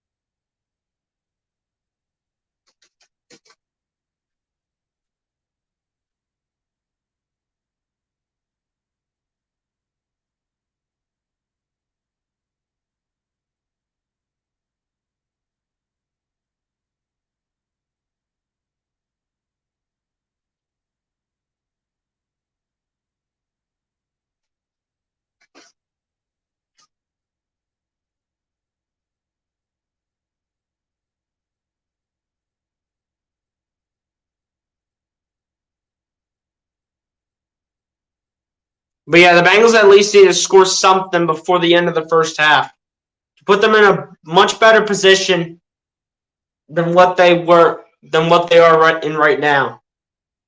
Because they're in a terrible position right now. They at least need to make this a one-score game going into halftime. And I think, if I'm not mistaken, they do get the ball to start the second half. So they get down the field and score anything, whether if it's a touchdown or a field goal, then they could either tie this up or take the lead, depending on what they do this drive. Assuming they get into field goal range and find a way to get Evan McPherson a field goal to make it a one-score game.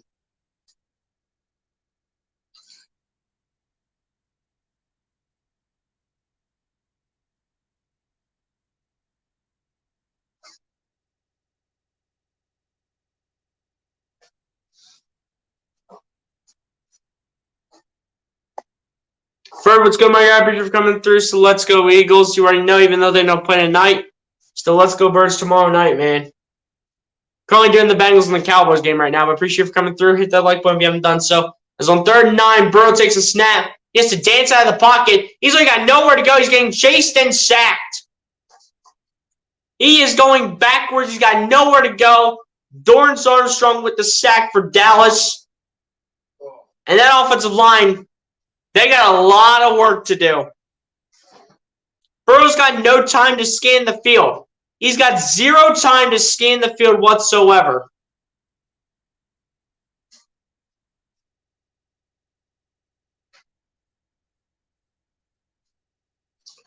That will be Dorrance Armstrong's second sack of the game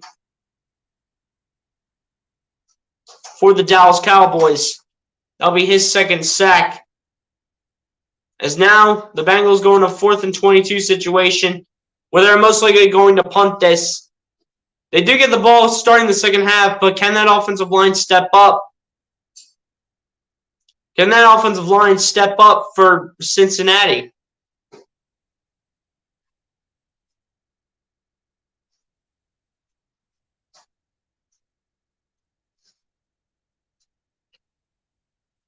The Bengals have been outscored 31-9 in the first half this season. And that's going to be almost blocked right there by the Cowboys. It should be a running into the kicker. I don't know where the penalty's at for it. But a big run right there by number 9 for the Cowboys. A big run back. I don't know where the running into the kicker's at. Because the kicker did fall. And Huber did fall on the play.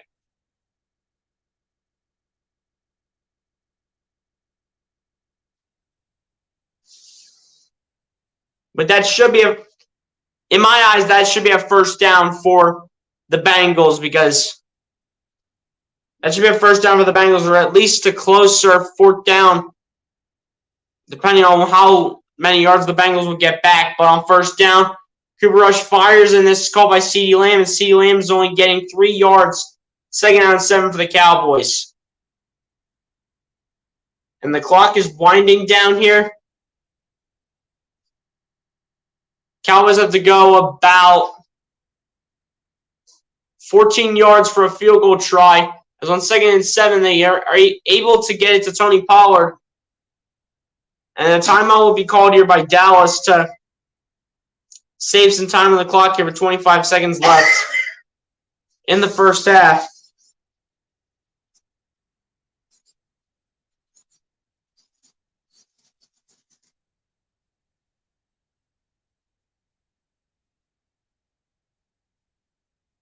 But the timeout has officially been called here by Dallas.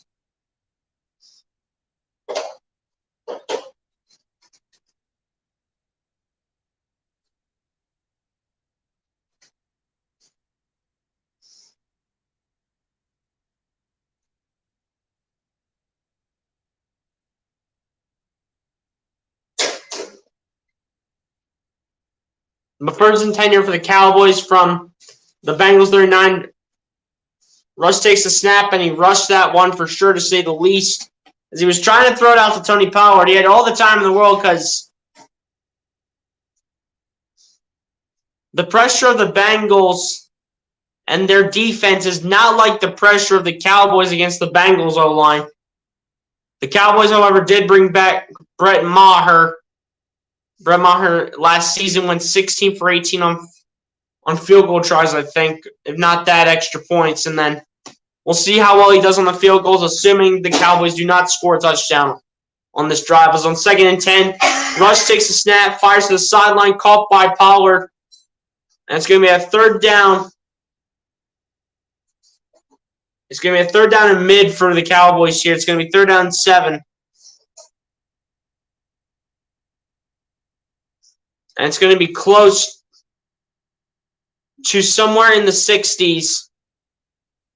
It's going to be close to somewhere in the 60s for Brett Maher if the Cowboys don't get much more yardage on the next play. Because they only need a few yards to get into Maher's range, which would be around a 49-yard field goal. Right from here where they're at the 36, it'd be around a 53-yarder for Maher. But on 3rd down 7, Russ takes a snap and was almost intercepted by number 21 of the defense, Mike Hilton. Almost picked off, but now the Bengals pressure Brett Maher to make the field goal, which would be a long one which is going to be a long one here for Dallas.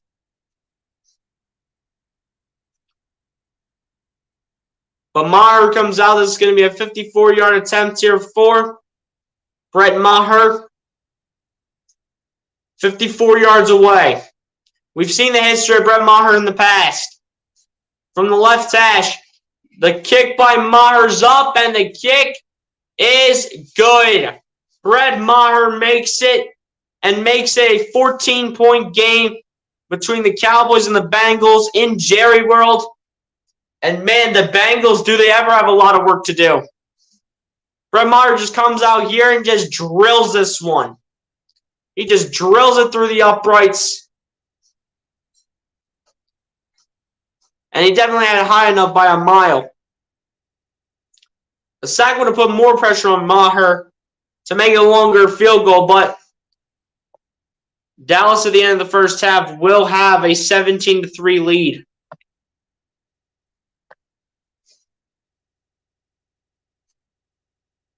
If you have Brett Maher on your fantasy team, then that definitely helped you out.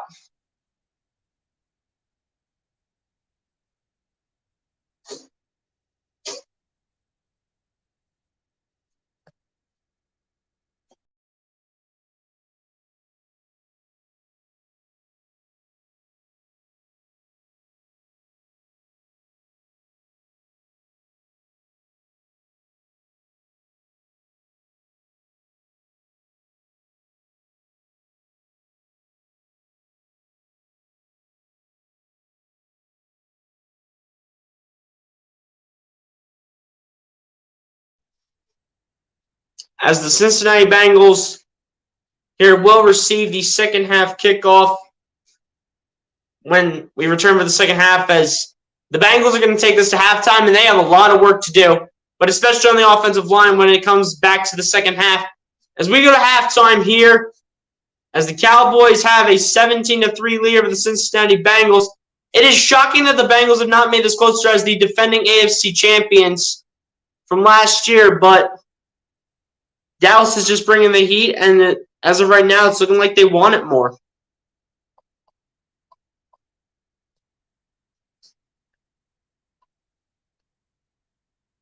As we're here at halftime between these two teams.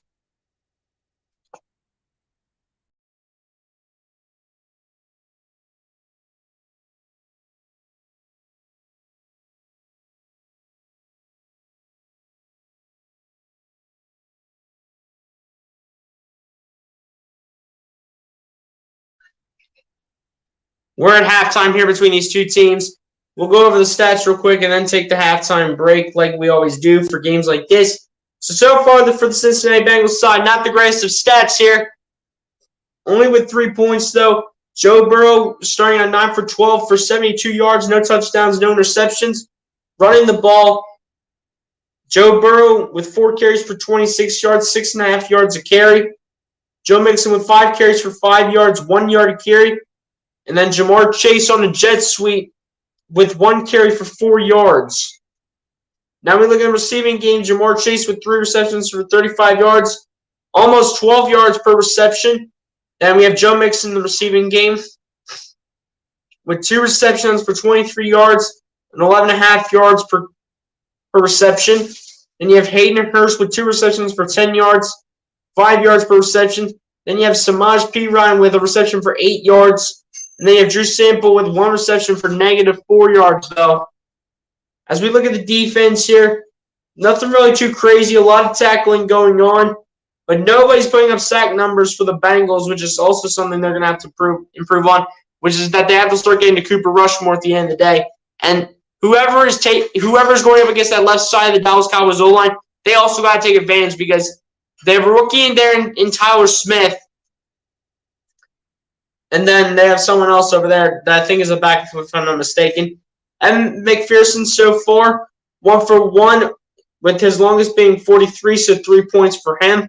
And then Kevin Huber with 3 punts for 125 yards, about 42 yards per punt. And then one of those punts went inside the 20. As we look at the Dallas Cowboys side here, is also been all Dallas in the first half. As Cooper Rush stringing out 13 for 19 for 168 yards and a touchdown. Ezekiel Elliott following that up with 10 carries for 36 yards, 3.6 yards a carry. Tony Pollard with 5 carries for 18 yards, 3.6 yards a carry, and then a touchdown for him. Kevontae Turpin with 1 carry for 3 yards, and Cooper Rush with a carry for 2 yards. As for the receiving game, Noah Brown with 4 receptions for 79 yards, almost 20 yards per reception with a touchdown.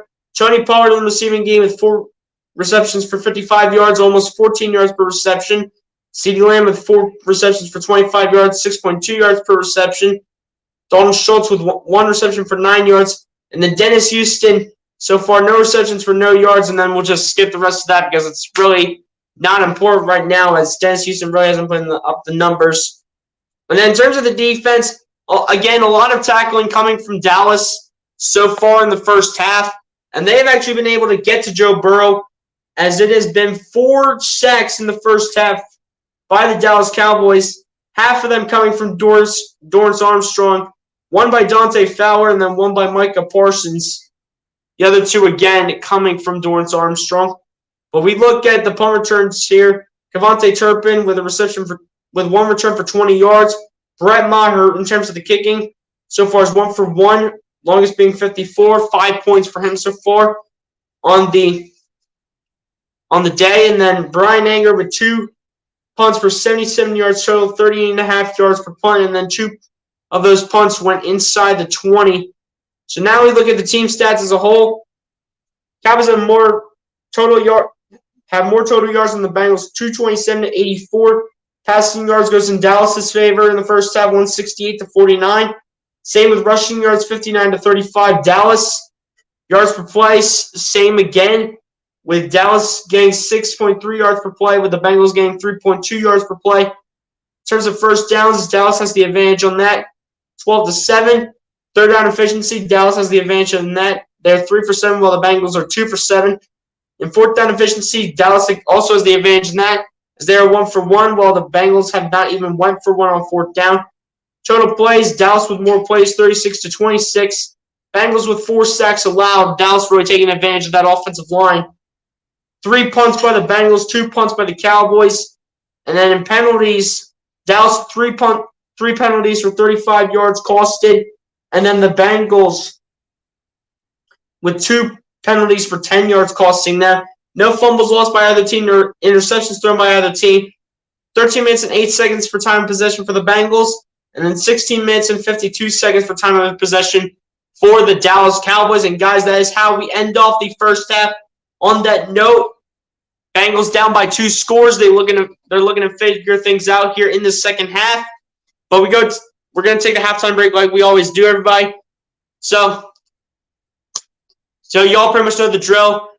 For everyone that's old here, go get a snack, go get a drink, go to the bathroom, do whatever you guys have to do in order to get ready for the second half, which will eventually start in a few minutes. So go take the halftime break, and I'll see you all back here for the second half. Let's see if the Bengals can find a way to pull out this W, and I'll see you guys back here for the second half.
Alright, guys, I'm back here ready to do the second half between the Bengals and the Cowboys.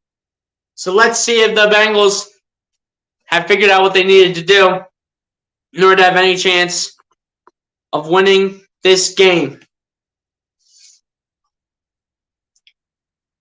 Bengals need to figure their stuff out. They got to do it real quick.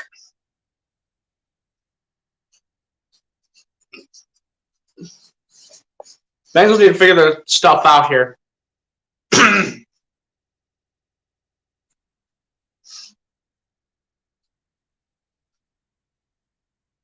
As we get ready for the second half here between the Bengals and the Cowboys, let's change it to the third quarter.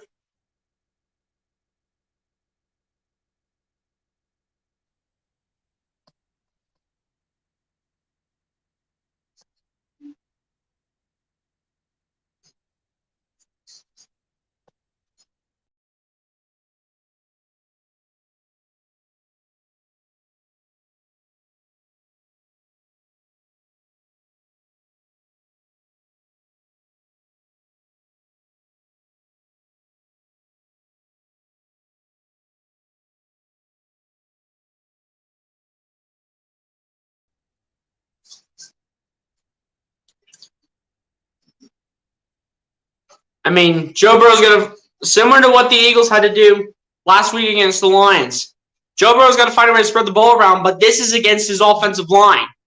This is against his offensive line here, people. This is against his O-line. So far in that first half, we saw that in like 2 seconds, that ball better be out. I better see Joe Burrow find a way to get more time in the pocket and better find a way to scan the field and get more time to throw the football. Here we go. As the Bengals get ready to start the second half for their offense here. Jets also found a way to pull it out against the Browns 31-30. Jacoby Brissett with a solid day, though. But 1st and 10 here for the Bengals from their own 25. Burrow needs much more time to throw the football for sure, to say the least. All the receiving yards coming from Jamar Chase for the most part. As on 1st down, Burrow runs the ball. As they run the ball here with Joe Mixon, that is more like the offensive line that the Bengals need to see throughout the entire game. Burrow's slow start this season, week 1 against Pittsburgh.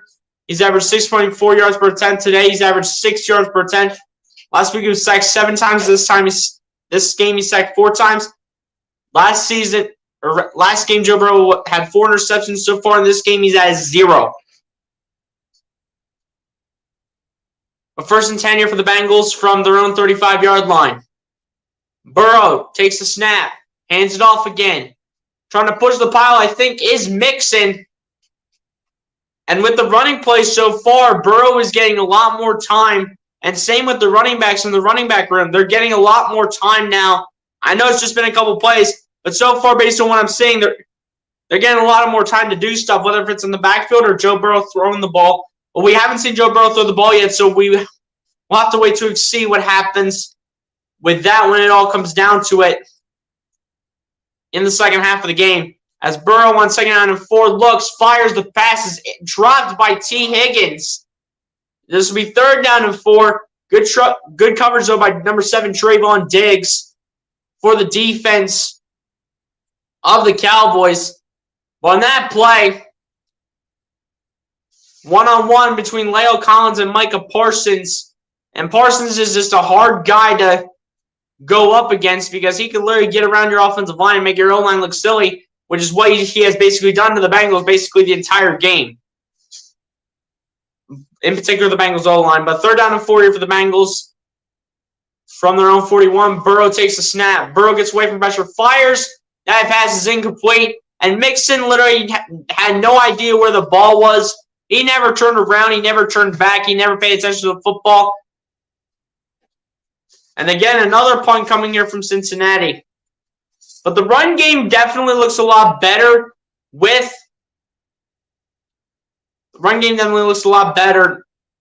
now based on what we saw in a few carries from Joe Mixon. The pass distribution by Joe Burrow, the only receiver he got the only wide receiver he got to was to Jamar Chase. I think he got to Hayden Hurst for like a reception or a couple.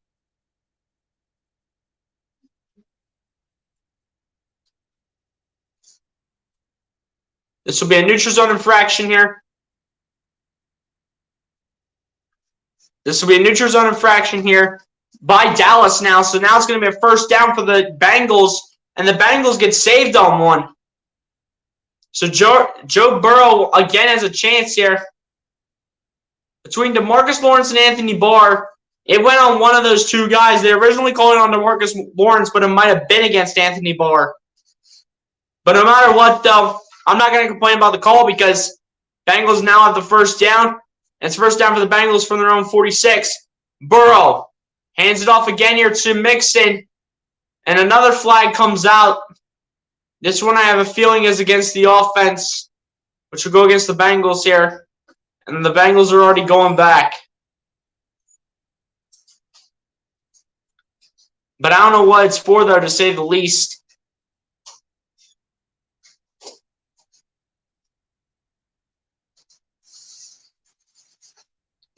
So is an illegal formation here against the Bengals by number 70, Dante Smith of the Bengals offensive line. Apparently he was ineligible. Unless they were trying to add an extra offensive lineman, but I don't think they would do that outside of, like, at the 1 yard line.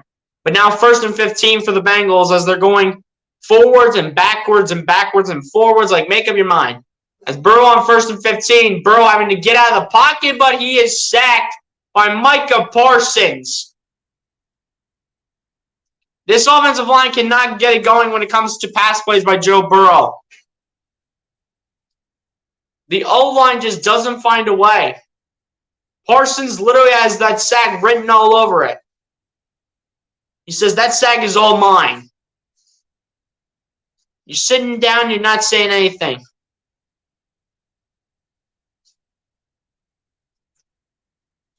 But Micah Parsons so far in this game with 2 sacks and 10 yards lost. 2nd down and 22 here for the Bengals.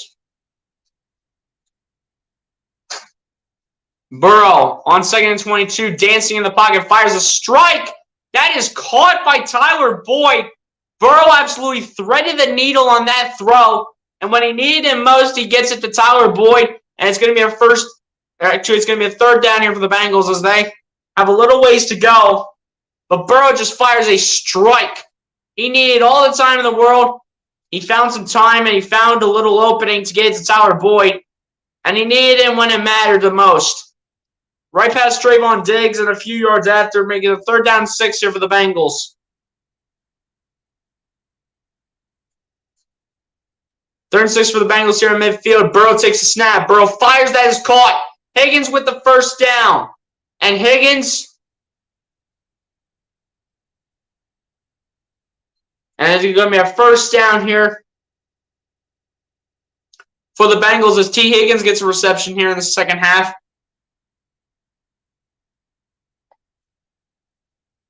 Doesn't sound sus to me, man. Doesn't sound weird to me. All right. But Joe Burrow just finding a way to make plays happen.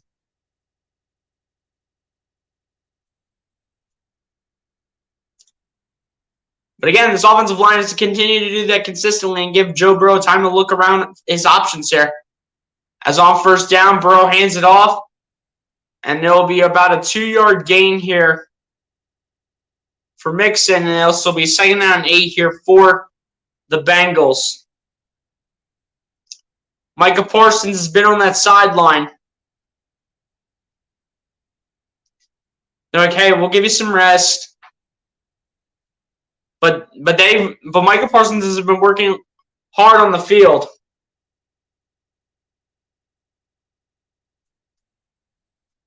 But 2nd down and 8 here for Joe Burrow and the Bengals.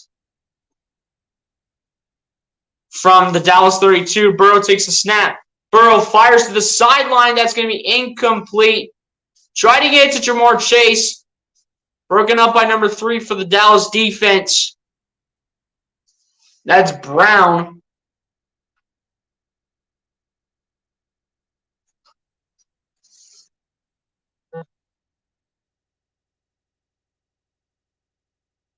That's Anthony Brown for the Cowboys defense.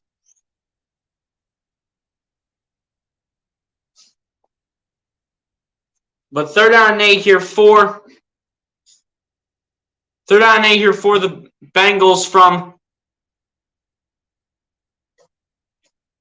And someone jumps between the offensive lineman and the defense, but it's going to be a full start against the Bengals here, and that's going to be against La'el Collins again. Again, they're costing. This Bengals O-line is mainly costing. The Bengals O-line is costing the Bengals' offense as a whole some decent yards that they could have had. But third down and 13 here for the Bengals.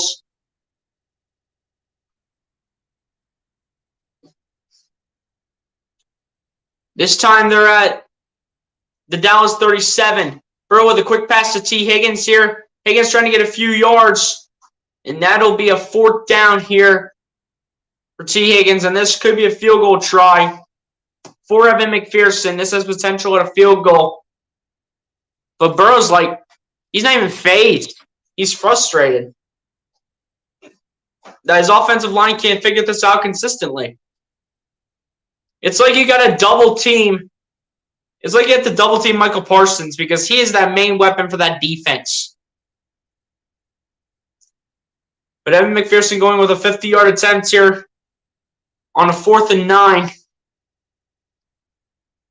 And the kick is away from McPherson, and the kick is good. It is absolutely drilled, absolutely perfect.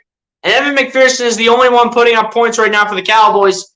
Burrow and the offense need to find a way to put up some touchdowns here. But Evan McPherson's trying to keep him in and put some points up. But that defense also has to come in strong on the next drive for the Bengals as now this is a 17-6 game. But still, however, going in Dallas' favor.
But yeah, I mean, that offensive line needs to figure it out for Dallas.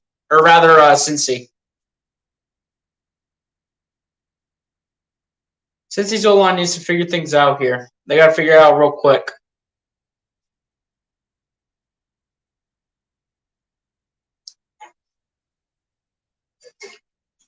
Bruce Harper, what's good, my guy? Appreciate you for coming through to this non-Philly sports stream. Appreciate you for coming through. Hit that like button, my guy.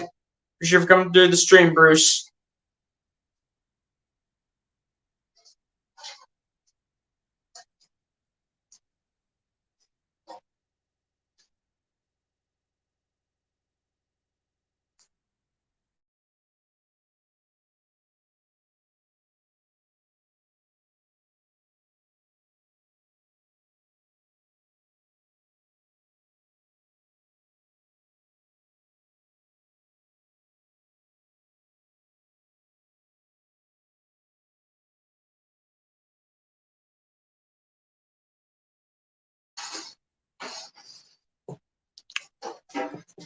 All right, it's time for that Bengals defense to show this Dallas offense what they can do. It's time for the Bengals defense to wake up here. 17-6 is your score right now. 17-6 is your score right now. Bengals looking to make sure Dallas does not score. But with 9:41 left to go, who knows if they can keep it up consistently. Cooper Rush has looked pretty good. When it all comes down to it, Cooper Rush has looked solid so far in this game. And the Bengals need to stop making a back quarterback look good when it all comes down to it. But Cooper Rush so far, 12 for 18, 162 yards and a touchdown. Has been the stat line for Cooper Rush so far in the game. We'll get to the comment after this play right here. As Cooper Rush on first down hands it off to Ezekiel Elliott. And Elliott's not going too much of anywhere, as this is going to be about a game. 2 yards, 2nd down and 8 for Dallas. Sorry I'm joining so late. I've been battling best all day. It's all good, man. It's all good. Just appreciate you for coming through, man. Yeah. Appreciate that, though, Bruce. Appreciate it. Zeke just couldn't keep his balance. Ezekiel just couldn't keep his balance on that play. And probably didn't have that protection good enough from his offensive line. The 2nd down and 8 here for the Cowboys.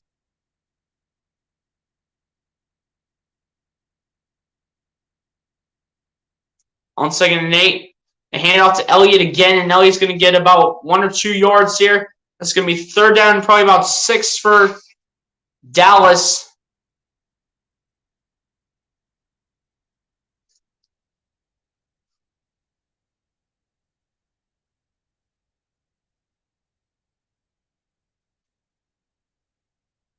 But at the end of the day, Cincy needs to stop, as they only allowed 1 yard on that play by Dallas.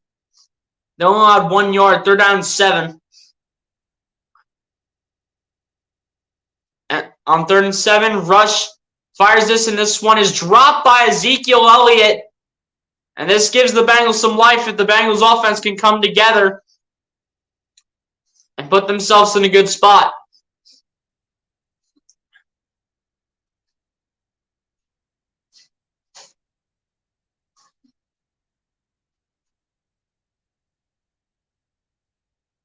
But Ezekiel should have been able to come down with that at the end of the day, as that was a screen pass.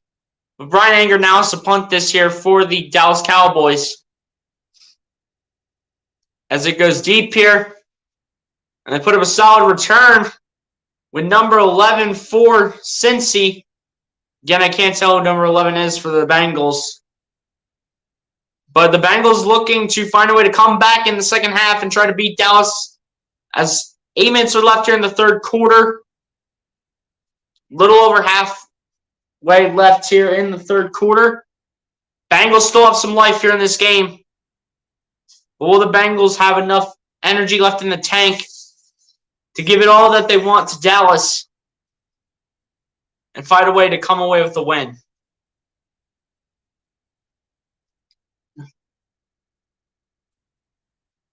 Hey, hopefully you feel better, man. Hopefully you feel better.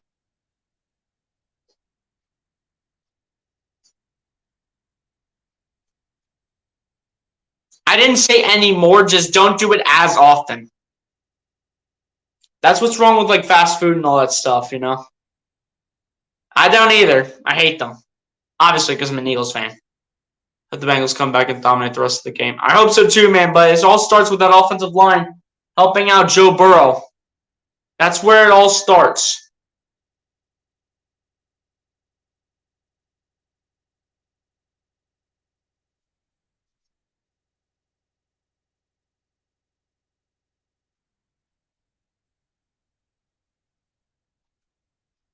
Yeah, hopefully you feel better, Bruce. Hopefully you feel better, my guy.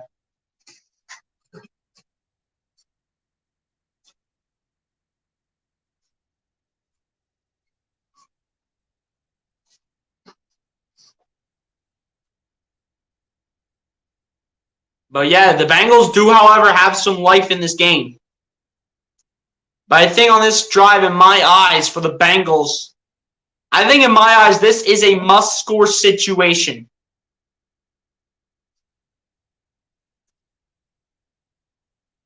Appreciate it, Bruce. Appreciate it, my guy. Appreciate your support as well.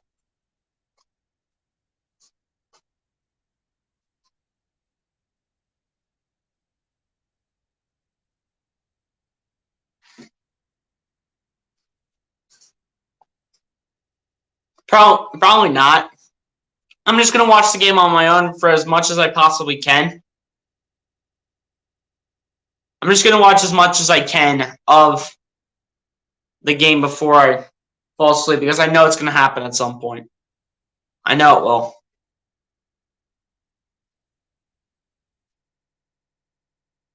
But 1st and 10 here for the Bengals from their own 41-yard line. Burrow takes a snap, goes on play action. Burrow fires this one, and this one's caught by T. Higgins. That's going to be a 1st down here for the Bengals. And again, like I said before, if the Bengals keep this up, they do have some life here, but there is a flag. And looks like this one's going back. Or actually, it is hands to the face against Dallas here. Burrow thought he was going to have to go back with his offense, but they have to advance down the field now because it is hands to the face, and easily hands to the face by Williams. But a beautiful catch by T. Higgins at the end of the day, and the Bengals do have some life, not just with the reception, but the penalty on top of that as well. That was the longest play today for the Bengals for 19 yards. 1st and 10 here for the Bengals from the Dallas 40-yard line. Burrow takes the snap, hands it off here to Mixon, and that'll be a gain of about 5 yards, and this will be 2nd and 5 here for the Bengals.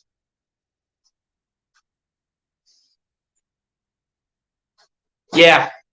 And if I would have had no school the next day, which was that Tuesday, which I have no school on that Wednesday, which I find it to be really stupid. But at the end of the day, Bruce, school is a much better and more important priority at the end of the day. 1st down, let's go. You already know. Don't like Jerry Jones. Who likes Jerry Jones, man? The dude is literally the oldest GM and the oldest owner in the National Football League. And I'm surprised that this guy shouldn't even be retired by now from being the owner. I know owners are older than everything. Like, you look at Jeffrey Lurie, but nobody is as old as Jerry Jones. Nobody is as old as Jerry Jones. Maybe you can put Robert Kraft in that conversation, but in my eyes, I don't think anyone is older than Jerry Jones in terms of owners. But 1st and 10 here for the Bengals. Burrow takes the snap, hands it off to Mixon. Mixon down the left side. Mixon getting about 4 yards. And that is going to be a 2nd and 6 here for the Bengals. Bengals are finding their way down the field, so they do have some life if they do score a touchdown. Bengals do have some life if they eventually do start scoring a touchdown. Well, if they score a touchdown no matter what, they will have life. But then the defense must again come in again with a great defensive drive against the Dallas offense. Here we go, 2nd and 6 here for the Bengals. From the Cowboys 26, Burrow takes a snap, hands it off to Mixon. Mixon tries to find a few holes, only gets a gain of about 1 or 2 yards. This will be 3rd down and 4 here for the Bengals from the Dallas 24-yard line. And in my eyes, I think you definitely need to throw the ball on this play. You need to throw the ball right here. You have to throw the ball here. If you score a touchdown, you give Cooper Rush something to think about. You give him something to think about if you score a touchdown right here. You give Cooper Rush something to think about, which is why you need all the pressure and you need your receivers getting open.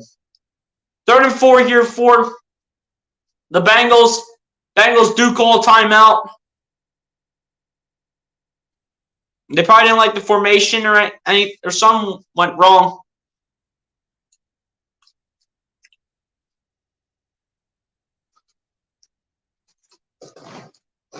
They didn't like something on the field, though, for sure, to say the least. They didn't like it. And that was the reason why, because they got looks like 2 edge rushers uncovered whatsoever. And that's the reason why Burrow took the timeout.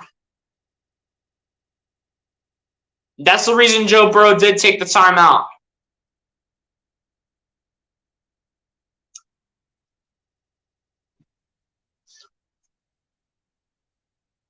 But 3rd down and 4 here for the Bengals again from the Dallas 24-yard line. Burrow takes a snap. Burrow dancing. Burrow has to get out of the mess. Burrow is sacked and he is dumped. Leighton Vander Esch gets to him. And again, this is why the Bengals might have no chance of winning this game, is because of this offensive line. This O-line doesn't find any way to get to help out Joe Burrow. But Micah Parsons has just been something else in this game. And it hurts for me to say that, not just because I'm an Eagles fan, but also because Micah Parsons was a former Penn State Nittany Lion as well, and I'm an Ohio State fan as well. So on 4th and 7, the kick is up and the kick is good by Evan McPherson. If you guys have Evan McPherson in your fantasy league, he's definitely helping you out for fantasy points for sure, to say the least. But he's been the best player for... Sorry about that, but Evan McPherson's been the best player for the Bengals right now, as he's been the only one finding a way to score points. But the Bengals do, however, make this a one-score game. But the Bengals want a chance of winning it. They have to get into the end zone at least one time and tie this up. I mean, they could make Evan McPherson have to kick 4 field goals total in this game, and they could still win.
Nothing good for the Bengals? Yeah, that's for sure. Appreciate that, Bruce. Appreciate it. If I didn't get to that comment, it was garbage and dumb. Yeah. If I didn't get to this comment, if I'm repeating the comments, guys, it's my apologies. But Bruce Harper again says Jerry Jones should sell the team. But I'm glad he doesn't, because as long as he is the owner of the Cowboys, the Cowboys will never be good. Yes. I mean, they haven't been that great since 1995. All I'm gonna say is 1995 to that, because that was the last time the Cowboys won the Super Bowl. They have yet to win a Super Bowl in the 21st century.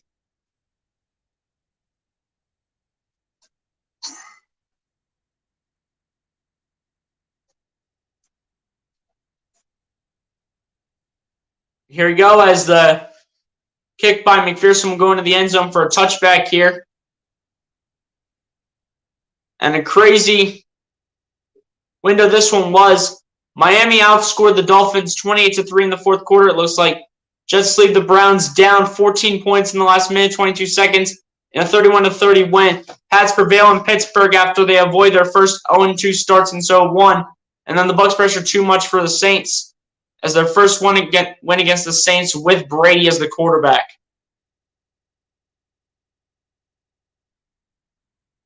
On first down, Rush goes on play action. Rolls out to his right, fires it now. This pass is complete and caught here by Noah Brown. First down here for the Cowboys.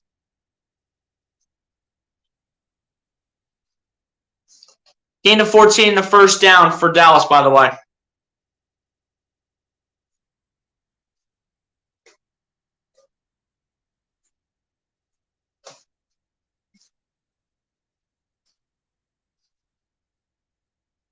I'm not going to lie, though. Cooper Rush is having a solid day.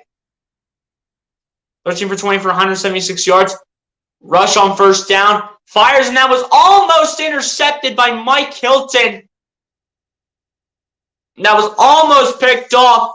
And that could have been a big-time turning point for the Bengals, as this was just an inaccurate pass.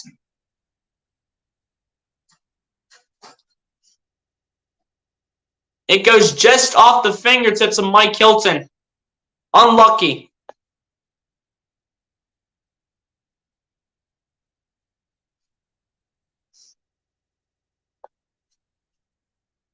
On second down, though, Rush hands it off here to Elliott, and Elliott's going to get a few yards up the middle, but only just 2 yards before he goes into a 3rd down and 8 situation.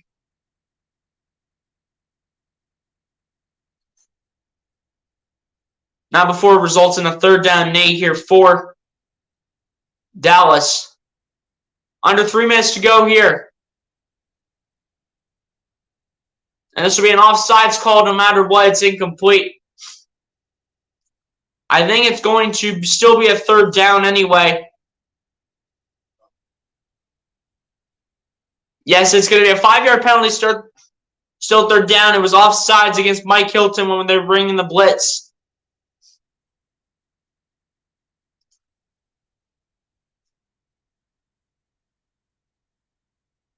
But that time Mike Hilton did get caught, and now it's going to remain 3rd down for Dallas, though, no matter what. But it's less pressure on Cooper Rush now, as it's only a 3rd down and 2. We've seen Dallas run the ball, and we've seen Elliott at times not get great ball carrying yards. So we'll see what he does here. It's a long 3rd and 2. Rush elects to throw it. Throws it now, and that is incomplete. Almost picked up by Jesse Bates, but another flag comes in. And this will be against the Bengals again here. This will go against Cincinnati, as this one's in the secondary.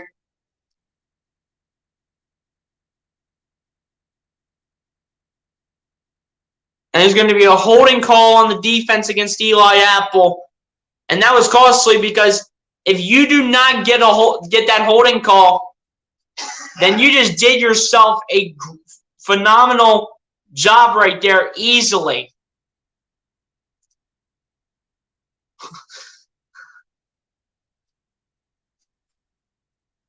But 1st and 10 here now for Dallas again.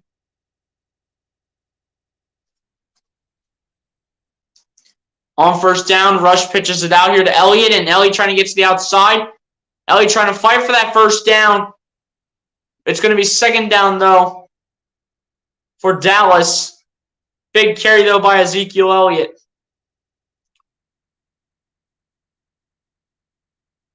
Ezekiel Elliott with a 7-yard pickup right there on first down. 2nd down and 3. Rush goes quick. Snap here. They go hurry up. Elliott does get the 1st down, though, on the run. Ball did come out, but Elliott was able to get the ball back.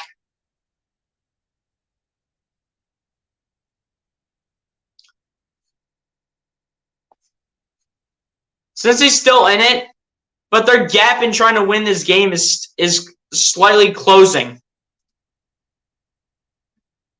I did not. At least JT went yard and also bonus swinging as well. Yeah, I did see some plays, though. But on first down here, Rush hands it off again to Elliott, and Elliott will only get a gain of 2 yards, making this a 2nd down and 8 for the Dallas Cowboys here. But it was bad to lose another one to Atlanta. Yeah, it's facts. I hate when we get set, especially by the Braves. They're good, but not as good as us. Or at least they aren't that much better than us. They're not that much. I mean, they are better. I mean, they do have some solid hitters, but at the end of the day, it is what it is. It's on 2nd and 8. They do pick up. Dallas picks up the 1st down and a fumble, and is picked up by Cincinnati. DJ Reader with the pickup. And that is a turnover for the Dallas Cowboys. But now the Bengals need to score a touchdown here, as Dalton Schultz had the 1st down, but it was stripped by number 24, for the defense of Cincinnati. That was Von Bell. DJ Reader picks it up, and it is a turnover for Dallas. Forced fumble by the Bengals defense. And the Bengals hopefully will find a way to hopefully score here and eventually tie this up. Because that would be great right now if they would do that. I notice that when you do the games, we do well, but when you don't, we seem to lose a lot. I mean, that's true, but it is what it is at the end of the day.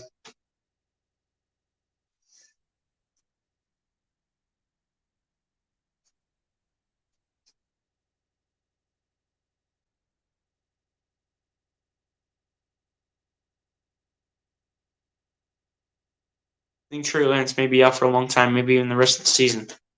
Well, I hope for a speedy recovery for Trey Lance, so no matter what, again, I do not wish injury on any player by any means, especially if it's on a team like that I hate the most with a burning passion in my soul, like Dallas, for instance, or even in college football like Michigan. But I don't wish injury on any player by any means at the end of the day. But when it all comes down to it, though, even if Trey Lance is out for the whole season, they have Jimmy G, who does have experience as a starter.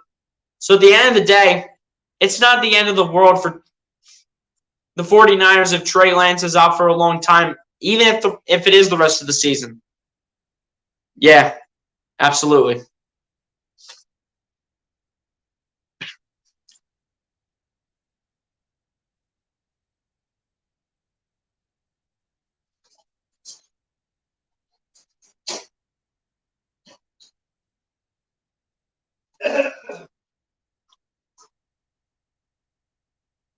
But yeah, the Bengals do have some life here in this game. They do have some life. In Big D. Bengals do have life, ladies and gentlemen. Bengals do have life. But it's time for the Bengals to get into the end zone. They cannot kick another field goal with McPherson. That was the first takeaway for the Bengals this season. As on first down, Burrow hands it off to Mixon, and Mixon gets about 5 yards, making this a 2nd down and 5 for the Cincinnati Bengals. As they look at Micah Parsons here on the film for CBS, and Micah Parsons has just been absolutely everywhere when it all comes down to it, and he's found a way, any way possible, to put pressure all over Joe Burrow, whether if it's getting to him or just rolling him out of the pocket. But 2nd down and 5 here for the Bengals from their own 31-yard line. Burrow takes a snap, hands it off to Mixon. Mixon trying to find some holes, and Mixon again just gets back to the line of scrimmage. No gain for Mixon on the play, though, as this is now 3rd down and 5 for the Bengals on the offense. I think this is going to be one that Joe Burrow needs to throw. I cannot see him run the ball with Mixon or P-Ryan or even run it with himself. But we go to the 4th quarter here on that note. As in the start of the 4th quarter, we will see a 3rd down and 5. The Bengals have a chance and an opportunity to tie this up going into the 4th. But the question is, will they be able to, and will it be enough? And can they get some extra points here to put pressure on Dallas and then give Cooper Rush and this offense something to think about, assuming the Bengals will score? If the Bengals score, they give Cooper Rush something to think about. And that is to a backup quarterback as well. That is to a backup quarterback too. If you score, you give a backup quarterback in Cooper Rush something to think about.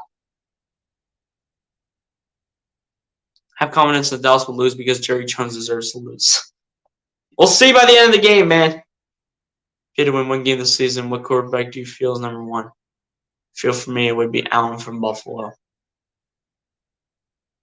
I can honestly, I can see Josh Allen, but when it all comes down to it, You can never, and I repeat, you can never doubt in Patrick Mahomes. I don't care what weapons this kid has around him. You can't doubt in this guy. Patrick Mahomes will find a way to make anyone look good. He did that last week. And I think he shows it again this week in the game he already played against the Chargers, and he found a way to come away with a win when it was on Amazon Prime Video, which that was honestly stupid. But for me, it's still Patrick Mahomes. It's still Mahomes at the end of the day. Josh Allen will be there at some point, though. Mark my words. Josh Allen will be there at some point in his career. Mark my words, though. He will be up there at some point in his career. But for now, I got to give it to Mahomes. I feel that's insightful for Mahomes. Wins no matter what, and he is creative, skilled, and effective. Exactly, and it doesn't matter what weapons he has around him.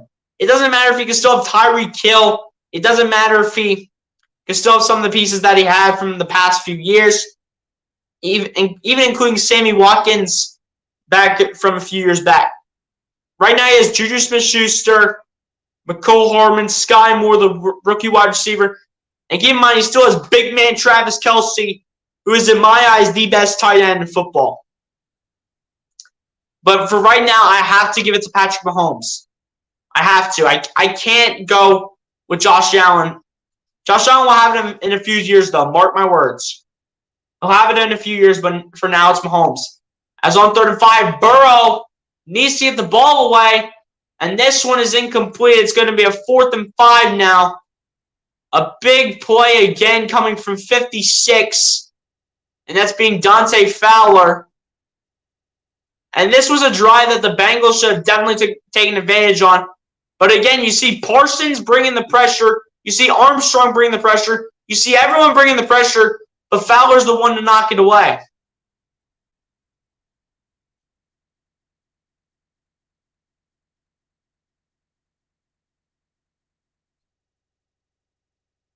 As we have another flag here, it's going to go against Cincinnati for a false start. It's going to go against Akeem Davis-Guy, the linebacker for Cincy. But now it'll be a 4th and 10, and this will definitely 100% be a punt now. As the punt by Huber gets yanked a little bit to the left. It will be a fair catch, though, by number 9 for Dallas.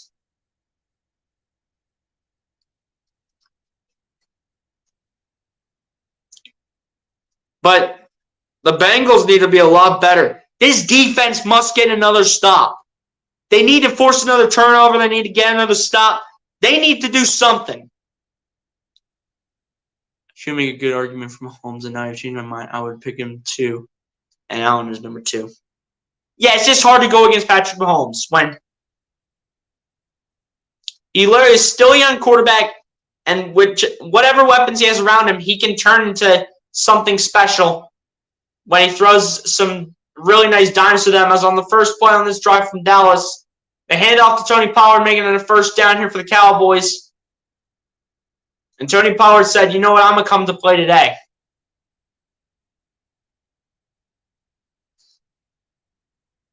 And you see that Tony Pollard finds a way to create a hole and find a way to make the 1st down count, as he got a really big chunky yardage.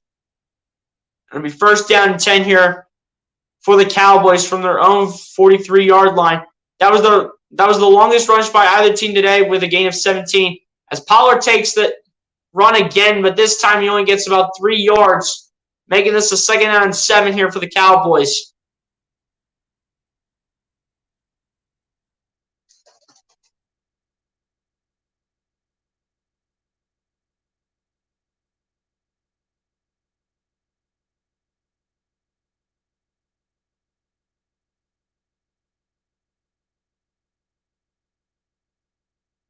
Now, in my eyes, I think Prescott's still better.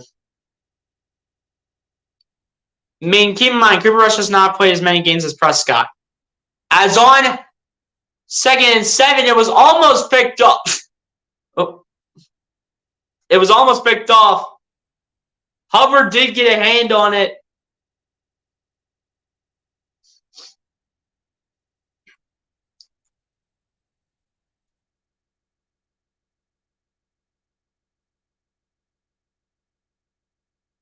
Lorenzo Carter with a pump block for the Falcons, making it just a one-score game against the defending champions in the Rams.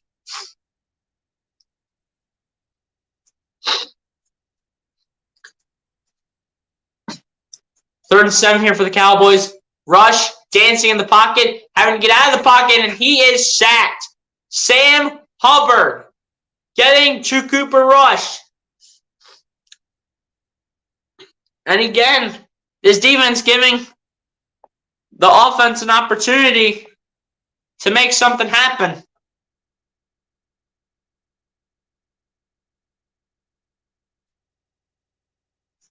Reeder didn't get there, but Hubbard got there. That was the first sack for Cincinnati on Cooper Rush in this game.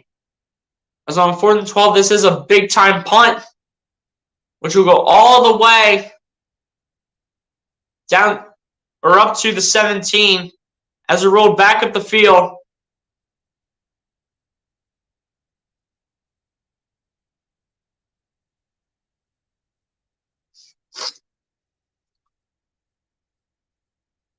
But I don't know what happened here.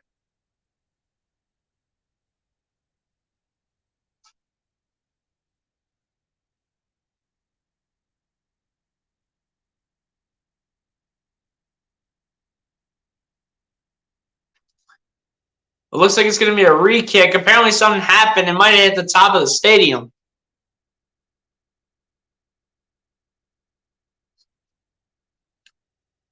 Or it's probably hit the top of the Jumbotron that Dallas has in the middle of the arena. Took Cooper Rush and Dak Prescott. I mean, both quarterbacks, both the back QBs, but Prescott is even worse than Cooper Rush. Now you got to give him some more experience, and that goes to Dak Prescott. He's had more time to figure it out than Cooper Rush at the end of the day.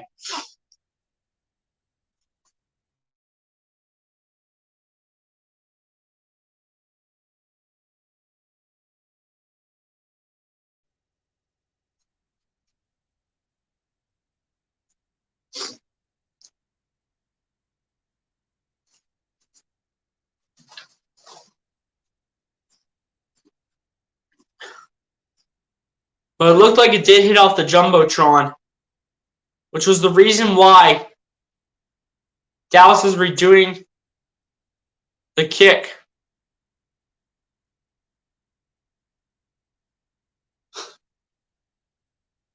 Yeah, I know it did.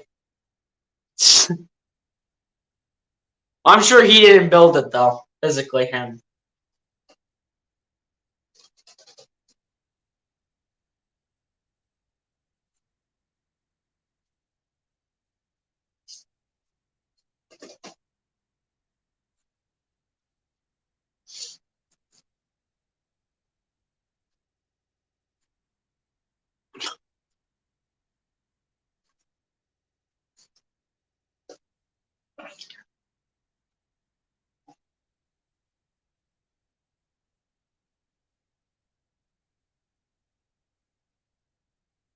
So this play might be let go, and looks like they're going to take it from the spot of where it went.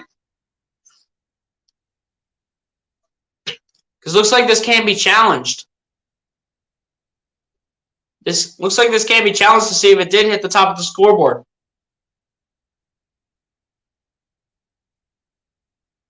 Did it hit the scoreboard?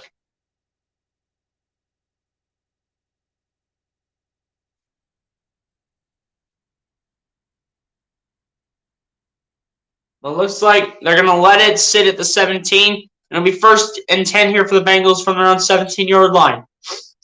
Burrow takes a snap. Burrow looks. He fires one deep down the sideline, and this one is incomplete. Try to get the ball to T. Higgins. Actually, never mind on that, but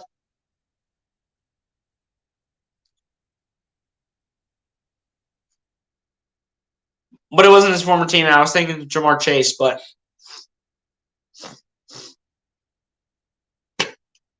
But now 2nd down and 10 here for the Bengals. I thought that was going to be a dime to T. Higgins. Turns out that was not the case. 2nd and 10 here for the Bengals as Burrow takes the snap. Burrow looking, dancing, rolling out to his right. Burrow's got to get rid of the ball, and it's incomplete. Now this will be 3rd down and 10 for Cincy.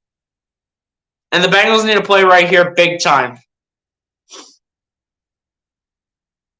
Michael Parsons is, however, grabbing his calf. He's staying in the game, though, despite grabbing his calf.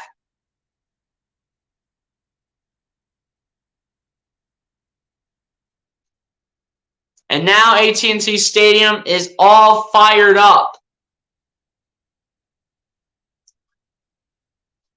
For this 3rd down and 10 situation, they're hoping Dallas gets a stop. I'm hoping the Bengals find a way to get the 1st down. Can they do it on this play? Bengals are 3 for 12 on 3rd down so far today. They've averaged around 8 yards to go. 3rd and 10, Burrow takes the snap. Burrow looking, dancing out of the pocket, has to roll out, fire this one deep, and it's caught on the sideline by T. Higgins. What a throw-in connection between the former LSU quarterback and the former Clemson wide receiver. Burrow just rolling out of the pocket, doing what he needs to do to not get sacked and give him a worst-case scenario of having to punt it again. Goes right past Trayvon Diggs and into the hands of T. Higgins, and that's a 1st down for Cincy, keeping the drive alive. 55 yards for T. Higgins overall. None in the 1st half. All 55 yards came in the 2nd half. And now the Bengals will get extra yardage because there were 12 players down the field against the defense.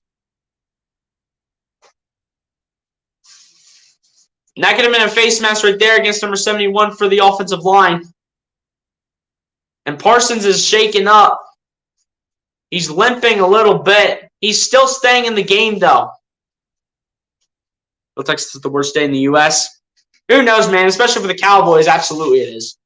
But on 1st and 5, Mixon goes backwards, and that is a worst-case scenario. Wilson is the one getting to Mixon, and now this will be a loss of yardage. And I think on 1st and 5, you should have definitely threw that for sure, to say the least.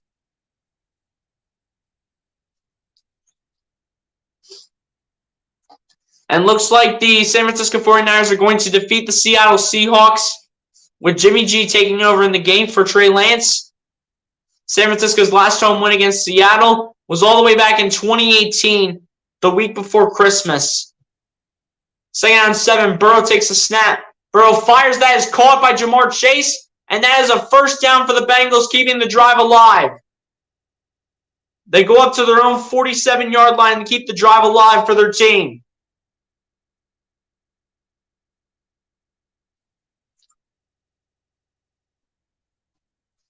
And they're showing the film on what it looked like with Jamar Chase, but he just ran a nice route against the secondary piece that he was going up against, which I think it was Trayvon Diggs. But no matter what, Jamar Chase ran a nice route and managed to beat out Trayvon Diggs for that 1st down. But on 1st down, Burrow hands it off to Mixon. Mixon goes up the middle, gets a good gain of about close to 9 yards. Making this 2nd down and short no matter what the yards will be. They'll rule it a 2nd down and 2. But it'll be 2nd down and short no matter what.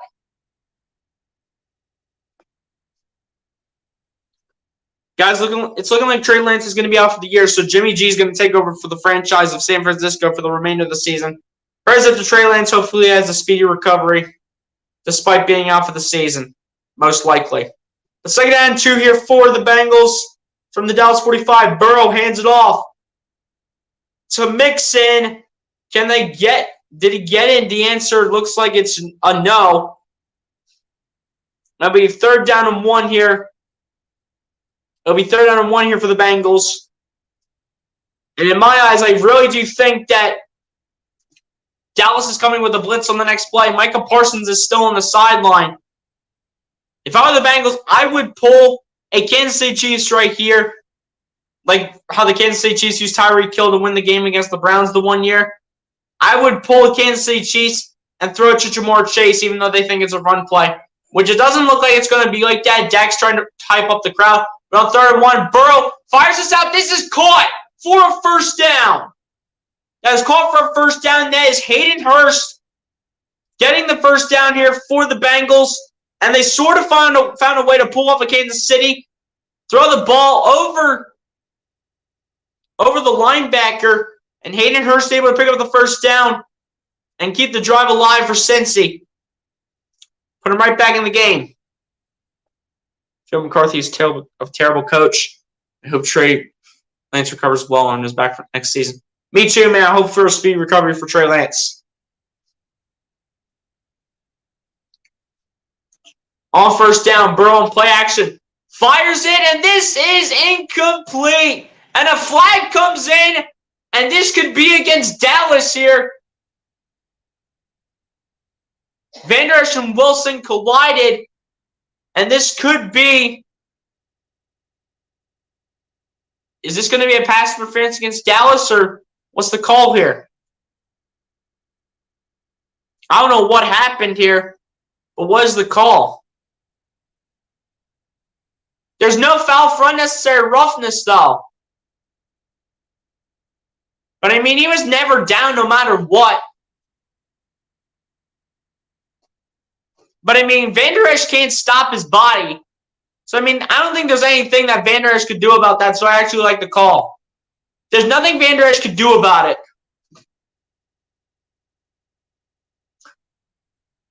But that's a tough call, though, to say the least. But Van Der Esch couldn't do anything about it because he can't apply the brakes when he's literally trying to dive to make the incompletion. As on 2nd down, Burrow takes the snap, fires it out here. Again, to another one of his tight ends. And he's going to pick up a few yards here, probably pick up almost half the yardage. And it's going to be a third down. And it's going to be a third down situation here for. It's going to be a third down situation here for the Bengals. It's going to be 3rd down and 7. Burrow needs to find a way to have good decision making right here against this Dallas Cowboys defense.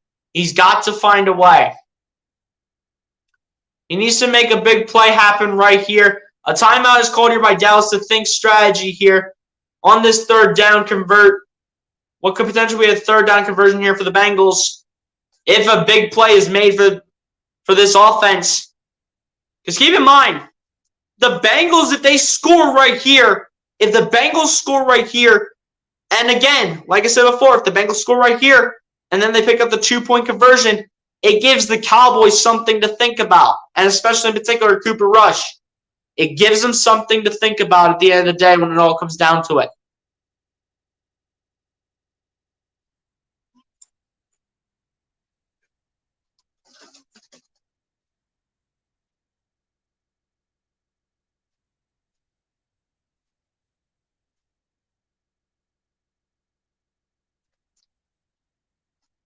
Zebras are cheap from Dallas. But yeah, guys, if you haven't done so, man, hit that like button on the stream, hit that subscribe button if you guys are new to the channel. Everyone share out the stream so we can bring more viewers onto this chat. Wherever you guys have social media, share this stream out.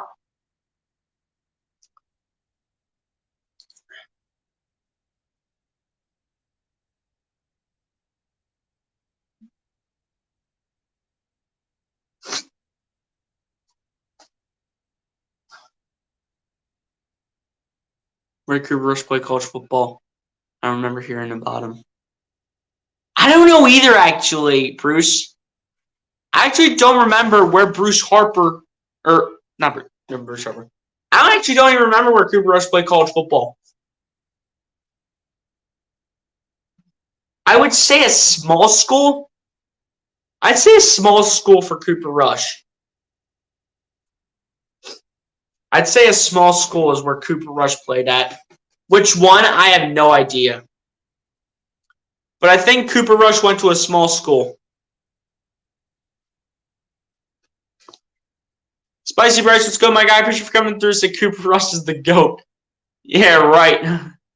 But Spicy Bryce, if you haven't done so, my guy, hit that like button on the stream. Appreciate you for coming through. I know you are. I just got my words mixed up. Yeah, I would assume, though, Cooper Rush went to a small school. I would assume he did go to small school.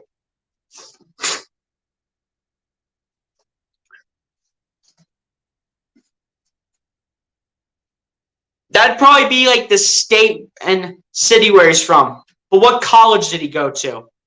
You probably looked up the city and the state, not the college. Because I've never heard of that college. That college probably doesn't even exist. But they're down 7 here for the Bengals from the Cowboys' 39-yard line. Burrow needs to get the snap off and does. Goes with a quick pass here to the tight end, Hurst. Hurst trying to get the first down, and he does. Hayden Hurst with a big play, using his balance to his advantage, and is able to get the first down. Even with the helmet to helmet play that was not considered unnecessary roughness, because Hayden Hurst was not down yet, he still makes the play and still gets the first down for the Bengals and keeps the drive alive.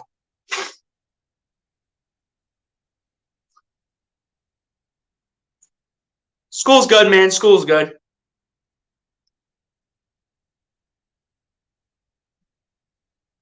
But 1st and 10 here, Burrow hands off to Mixon. Mixon going up the middle.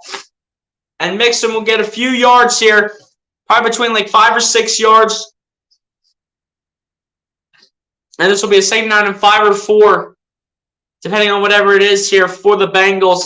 Bengals are taking a lot of time off the clock. I'm going to say that right now.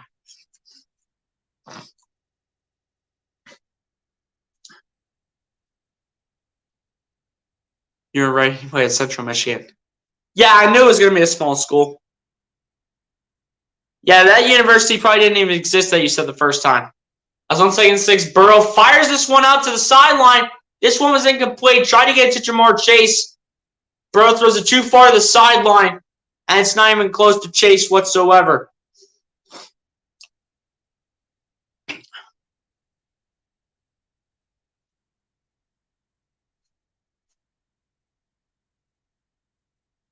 A 3rd down and 6 here for the Bengals from the Dallas 27.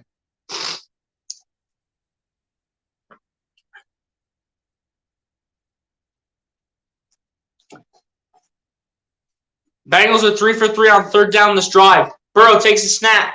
Burrow fires to the sideline. This is incomplete. Anthony Brown with the coverage. And have any deer life, he had to get that off earlier, I think, before running it towards Anthony Brown. But looks like they're going to keep the offense out there. And I think it's a good call because field goals are not going to get you in the game. A touchdown gets you right back in it and can potentially tie you up with Dallas.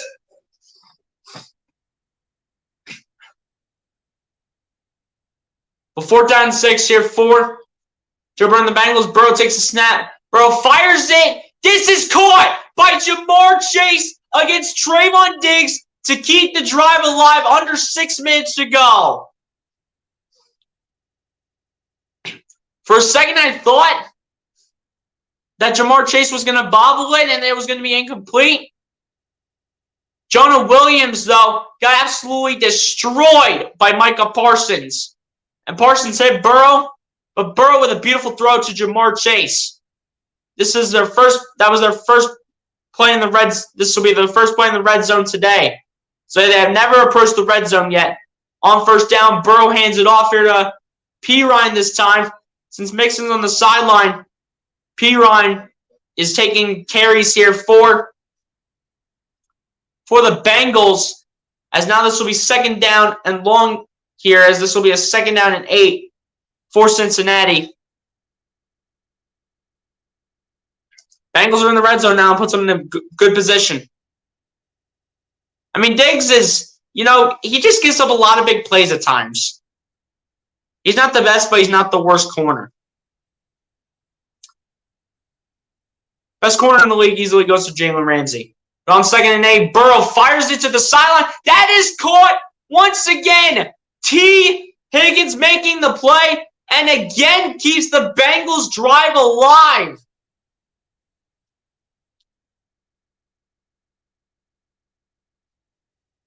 And Trayvon Diggs is like, where's the push-off at? He's like, where's the interference against the offense?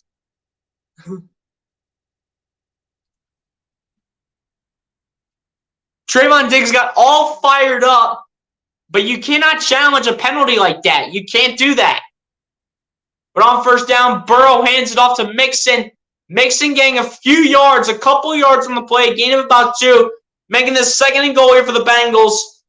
Again, the Bengals with a big opportunity to potentially tie this game up.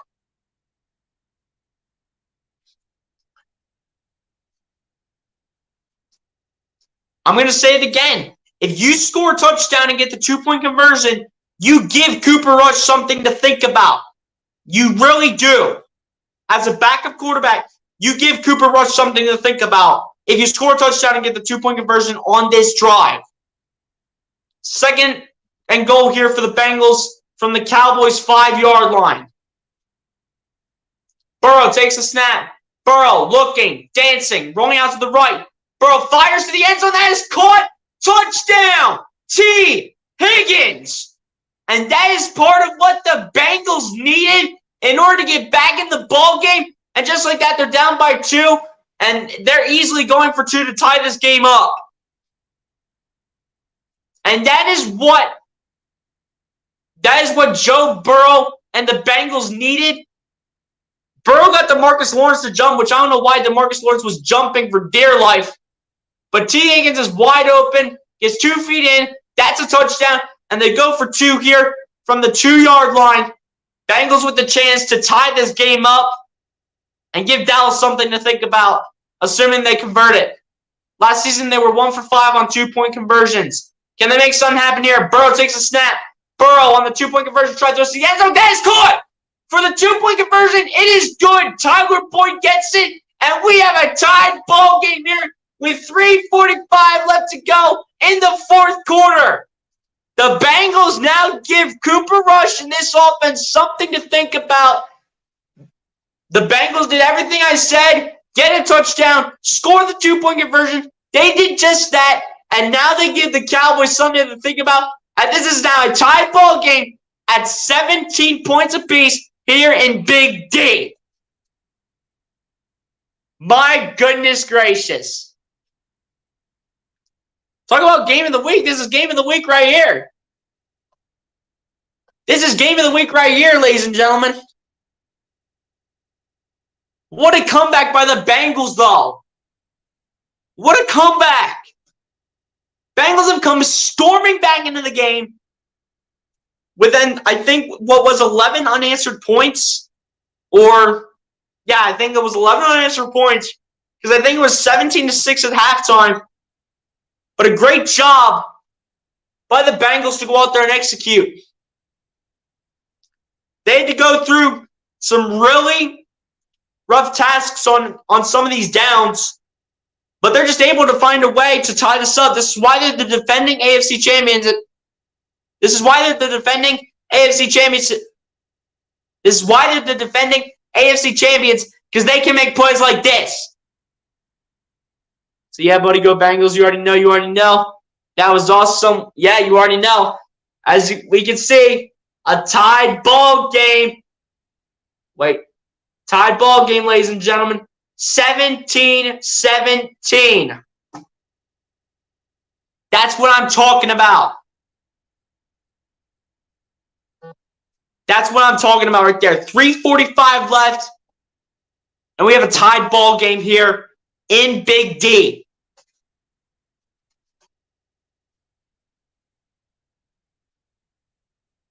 Beautiful job by the Bengals to come storming back into this game and tie it up.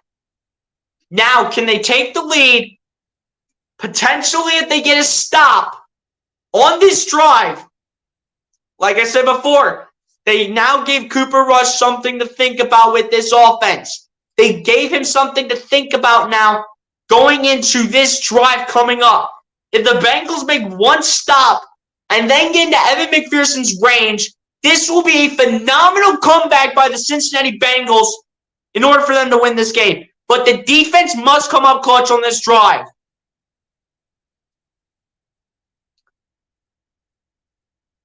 The 3:45 left to go here. This will be a touchback here for Dallas. And the Cowboys will start at their own 25 once again.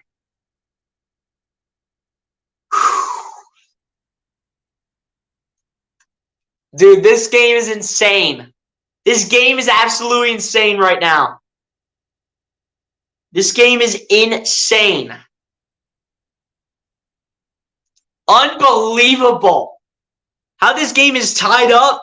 How Joe Burrow is working his ass off with this offense to tie this up is incredible. As on first down here, Cooper Rush goes on play action, launches a deep bomb, and that is caught by CeeDee Lamb. And Cooper Rush said, you know what, Cincy, we're not done. We're not done with you. And Von Bell got drilled on that play as he had no chance.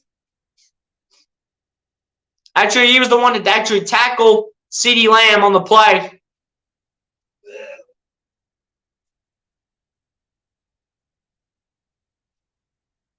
And now 1st and 10 here for the Cowboys from their own 49. Rush pitches it out, and that is a disaster for Dallas. Sam Hubbard once again making the play. That is a huge loss for Dallas. Ezekiel Elliott had no chance. Zero chance of going anywhere. Loss of 4 on the play for Dallas.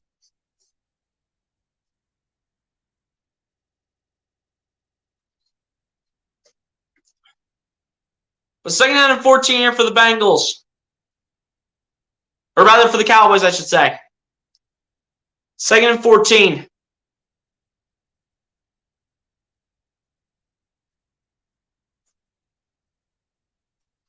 On 2nd and 14, Rush barely gets it out, and that is going to be an incomplete pass. They will not throw a flag for pass interference. Hubbard was the one with the pressure to Cooper Rush, and Dalton Schultz is down for Dallas. And he's mainly their number 1 tight end. Because remember, Blake Jarwin is no longer with the team. If you guys remember that. If you remember, Blake Jarwin is no longer with the team. So is the main tight end being Dalton Schultz having to take over for the tight end room. And if they lose Dalton Schultz for the rest of this game, then that could really be an impact. And then you lose another option on this offense. You really do. I turned off the sound on my TV. Appreciate that, Bruce. And you know what? Well, it's definitely a lot better than Chris Collinsworth on Sunday Night Football when he commentates with Mike Tirico, and it's absolutely disastrous 24/7, 365, but especially for 3 straight hours of having to listen to some idiot like Chris Collinsworth all night long. So I agree, Bruce. He could be a professional on TV if he wanted. Which he got to. First Joseph finished school, and then I believe he'll go to college and get a degree in communications and most First College. Love your Collinsworth impressions. Well, in that case, I can do a very good Chris Collinsworth impression, and I can do a better impression than Chris Collinsworth can do in real life. Because you know what? I like to try to imitate Chris Collinsworth, and you know what? I think I do a pretty good job at it. Because this sounds exactly like what Chris Collinsworth sounds like all night long. Love that Collinsworth impression. It's fantastic. Collinsworth couldn't even clean up the toilet as the janitor, but because he's not capable.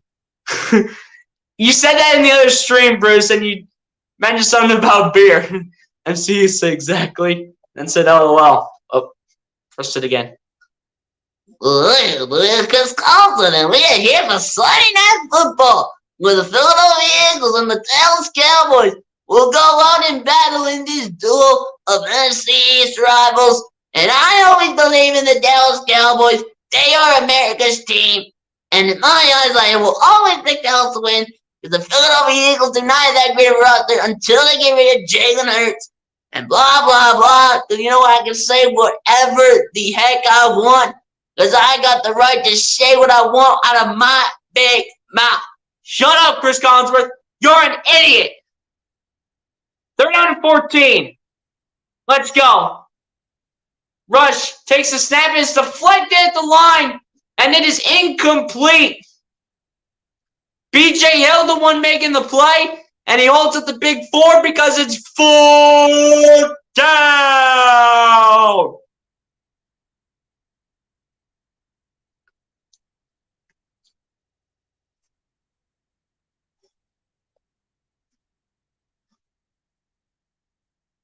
Sounds just like him right now. Phil Collinsworth is drinking all he does is drink beer and doesn't even know as much as a little N or B. And here we go with a huge punt and a fair catch called here by the punt returner for Cincinnati. And now Cincinnati with a chance here to go out and win the game with 2:13 left to go in this battle. In Big D. This battle, they have 2:13 left to go. In order to get into Evan McPherson's range, the Cincinnati Bengals have to get to the Cowboys' 38-yard line to get in Evan McPherson's range to kick a 55-yard field goal. In the second half, Burrow's gone 12 for 21 for 119 yards and a touchdown in the second half. It was disastrous for Burrow in the first half, and he's found a way to adjust. As on first down, Burrow fires this now, and this is going to be complete here to the tight end, Hayden Hurst, I do believe, for a gain of about 3 yards, maybe 4. It's going to be 3 yards here. We'll take this down to the 2-minute warning, and it's all down to the wire. Bengals, Cowboys, in Big D, tied up at 17. Will the Bengals come out with a victory? Or will Dallas decide, you know what, let's go to overtime and do this a little send-off. Let's do this with a little send-off. But will Cincinnati be able to end it with one of the best, youngest kickers in the NFL and be able to get into his range by the name of Evan the Grown Man McPherson? Evan the Grown Man McPherson, they just have to get into his range, which is at the Dallas 38-yard line, and the Bengals can seal off this win. They can seal it. But it's time for the Bengals offense to come out here, and it's time for them to go out here and dominate. It's time for them to dominate. You came all the way back not to love this moment right here, but you are not done. 2 minutes left to go. You're not done with this game. You are not done. You have finished business to take care of. You have an opportunity to make a big-time comeback, which could be one of the biggest comebacks in franchise history in this century in particular. But the Bengals have an opportunity to get it done right here. If they can get into Evan McPherson's range and get within his range, because Evan McPherson is good at kicking the long field goals. You saw him kick like a 50-plus yarder earlier in the game, and then you saw him kick, I think, close to a 50-yarder earlier. You saw him kick 3 really good field goals with an extra. Actually, he didn't kick an extra point, but at the end of the day, you saw Evan McPherson kick some really clutch field goals, and he has a chance to get it done here. But the Bengals have to help him get down the field. They have to help him out, and they need to get down the field, and they need to at least get to the Dallas 38-yard line. Or the Dallas 37 is where they need to get it up to have any chance of putting this in McPherson's range. I don't know how many timeouts the Bengals have left, though, which could be a problem for them. But how many timeouts do they have left in the game? They have 2 timeouts and 2 minutes to make something happen. Again, Micah Parsons is someone you need to watch out for if you're Cincy. With this offensive line, anything can happen. Whether if it can go in a good way or a bad way, anything can happen. 2nd and 7. Burrow takes a snap. Burrow looking, dancing, checks it down. just finds a receiver. That's Joe Mixon. That's going to be a gain of about maybe 3 yards. And it'll be around maybe a 3rd down and 3. And it will be a 3rd down and 3 here for the Bengals. And this is a huge pickup that the Bengals must pick up right here if they want to win this game in regulation and not have to go to overtime. 3rd down. The Bengals need to figure this out, and they got to figure it out real quick. All the Dallas fans are all fired up. Dan Quinn thinks he's got the right call for the defense. Bengals fans are just praying that they get something going as Burrow takes a snap, fires it out. It's complete to Boyd, but a stop has been made by Dallas. A stop has been made, and you know that the Bengals are going to punt this one. Because the last thing you want to do is put Dallas in great field position. Huber needs to punt a huge punt right here. Burrow thought he had it, but you have to give props to Dan Quinn. He has the head coaching experience and knows how to set up defenses. He just showed you that on that play with Trayvon Diggs making the tackle on Tyler Boyd. It's all coming down to the wire. And there's going to be a timeout called here by the Cowboys with 1 minute and 9 seconds left.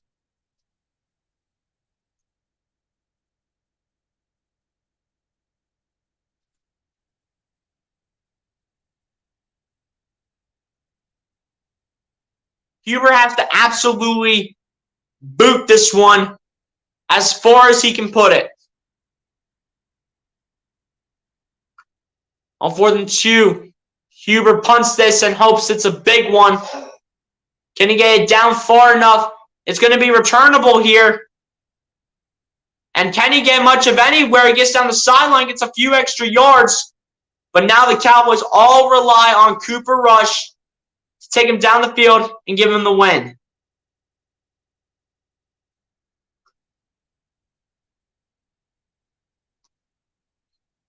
The Cowboys, however, probably need to get down to the Bengals 37, though, which is where the Bengals defense needs to play a big part. It's actually at the 32, so it is closer to the field goal post than the range of Evan McPherson for Brett Maher. But Cooper Rush has only 1 game-winning drive in the 4th quarter in 1 career start. Rush, dancing, fires. The pass is complete by CeeDee Lamb, or rather to CeeDee Lamb, and that'll be a first. Actually, that'll be 2nd down and 2 for now, but we'll see what the penalty is as a flag has been thrown.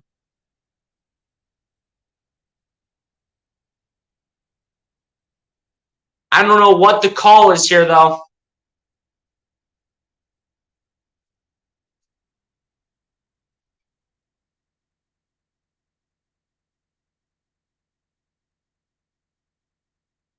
It's going to be holding against the defense, but the penalty is declined. But it'll be 2nd down. Penalty has been declined by Cincinnati.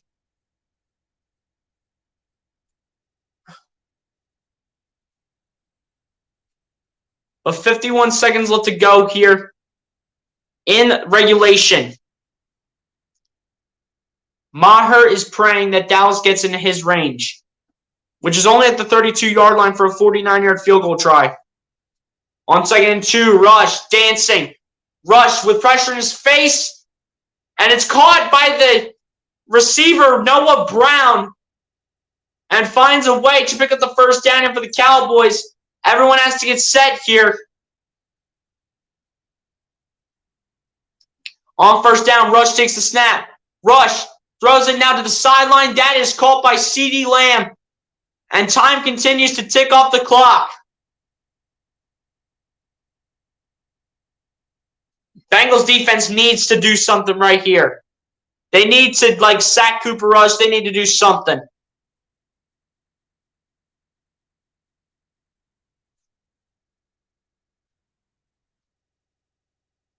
But 18 seconds left to go here in regulation. The Bengals comeback might come up short. Assuming if Maher makes this one, which will eventually happen.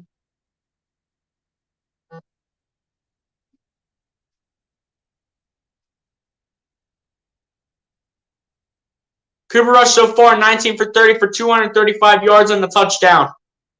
So far in this one, 24 seconds left to go between the Bengals and the Cowboys. The comeback by the Bengals could potentially come up short. Depending if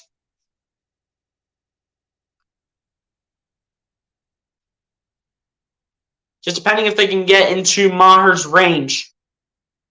Rush will pitch it out here to Pollard. Pollard looking for that yardage. Pollard trying to get the middle. It is still behind the field goal target line. And Dallas has no timeout, so they need to spike it.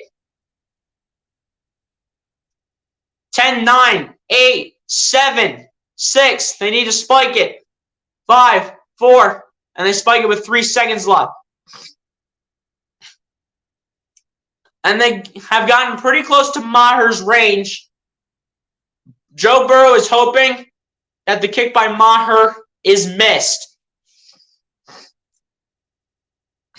When it comes to Brett Maher in the last 2 minutes, he's 2 for 2 on field goals within the last 2 minutes. So he's been all right in terms of clutchness for any team that he's played for. This is a 50-yard attempt for Brett Maher, just 1 yard further than what his field goal range is at 49 yards away. 3rd down and 8 coming up.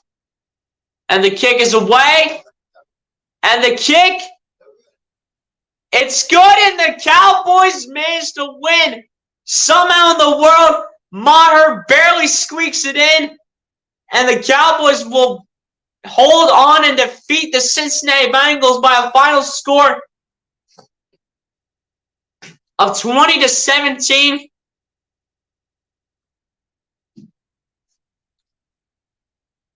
McCarthy can't win for he's a terrible coach. Terrible ending. Yeah, it's rough for the Bengals, man. I mean, the Bengals thought they had the comeback in them. Dallas, however, finds a way to get the win. And I mean by a smidge. Dallas gets the win. That almost missed because it was going off to the right. And it almost was not made by Brett Maher. As we got Kyler Murray taking on the Raiders, Murray's able to get away from all kinds of pressure. And that pass is incomplete on 4th down and 4. Raiders are going to win the game unless the flag goes against them.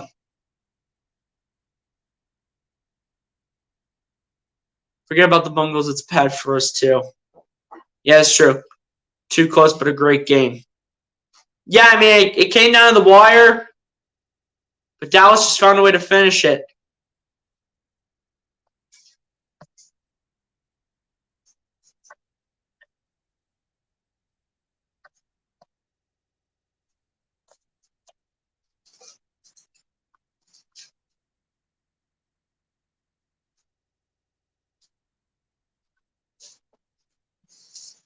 But I really thought Brett Maher was going to miss the game-winning field goal. It was literally 1 yard further than the field goal target line for him.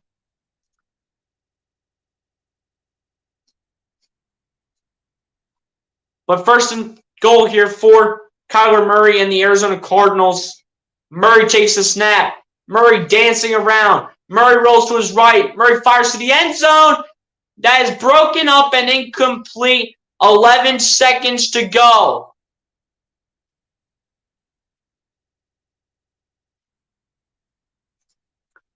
Yasin, the one with the incompletion here for the Las Vegas Raiders. Barely ripped that out against A.J. Green. But 2nd and goal now for Kyler Murray and the Cardinals here. 23-15. They have about maybe 2 more plays in them. Murray takes a snap, goes with a quick pass that is broken up. Try to get to Zach Ertz and broken up that time by Jonathan Abram.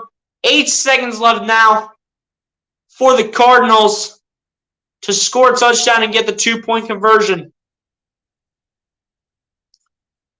Try to get to the former Eagle, Zach Ertz. But I think Ertz was a little too late on his timing. And besides, Jonathan Abram almost made the interception right there.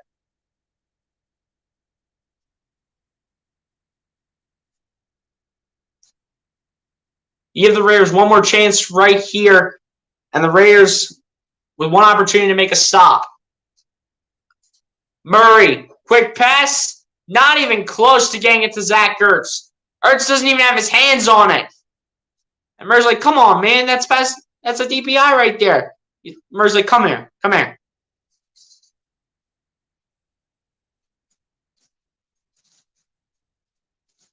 And Murray's trying to go to a big target. He literally hits Zach Ertz in the arm. And turns out not making this play get to the end zone. 4th and goal here. 4th and goal here. 5 seconds left. Last chance of hope for Kyler Murray. Murray dancing, looking, stepping up. He can run with it, and he's got the touchdown. Kyler Murray. He's got the touchdown, but they still need to convert the 2-point conversion. They still need to convert the 2-point conversion to go to overtime. Thank you for doing the game, but it's going to be hard. Don's going to hang you. See, I'll make a search. It's all good, man. It's all good. Appreciate you for coming through, though, Bruce. Phil Murray's the most overrated quarterback in the NFL. We'll see if he can come up clutch on this play.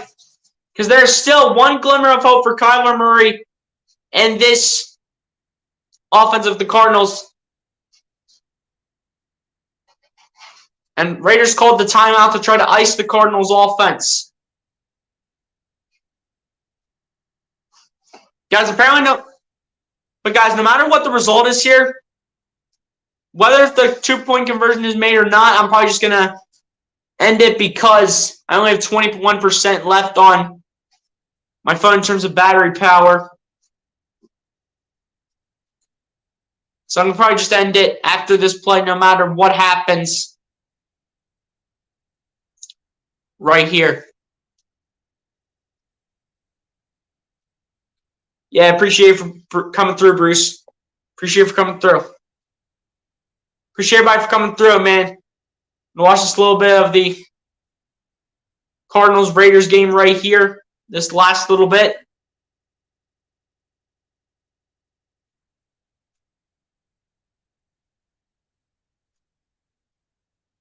But Kyler Murray needs everything to get set up right here. Are we going to overtime? Or does it end right here with a Raiders win? And a flag now comes in. And now there's a delay of game against the offense here. So now this is going to be a 2-point try from the 7-yard line. 2-point attempt now from the 7-yard line of the Raiders for the Cardinals.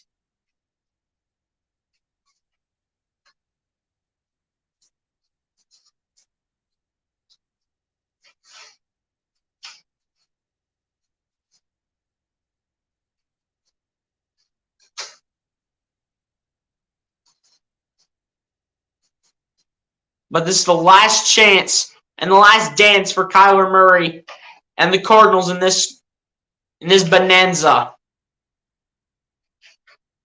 2-point attempt from the 7-yard line. Murray dancing. Murray needs someone to get open. Goes to the end zone. It is caught for the 2-point conversion. What a catch and what a play made.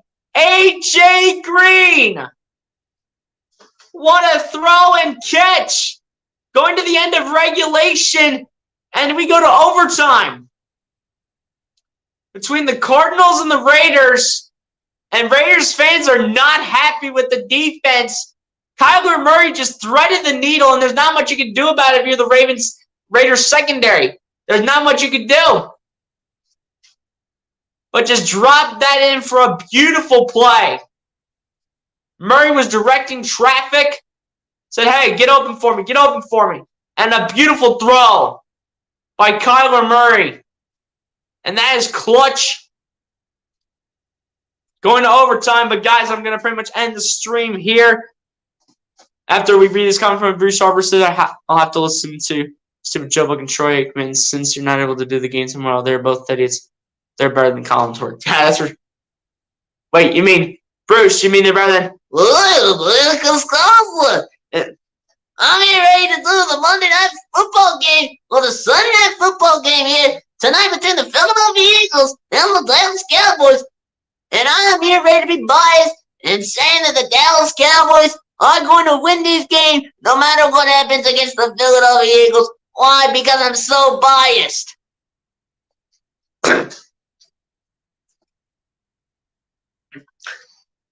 But yeah, guys, this has been a wild week of NFL games here. Not just in the Cowboys-Bengals game, but in the Cardinals-Raiders game as well. Wait, hold up. Appreciate that, Bruce. Awesome. Hope you have a great week. Thank you again. Appreciate that, Bruce Harper. Appreciate that, my guy. But yeah, guys, again, that's going to pretty much do it for me. Shout out to everybody that came through into the chat in this one today. You guys were awesome in the chat, per usual, like you guys always are. And yeah, guys, that's going to pretty much do it for me. Be sure to like and subscribe. And I'll catch you guys on the next one, man. Peace out, and tomorrow night, Fly Eagles Fly. Peace, everybody. Have a good night, y'all. Peace.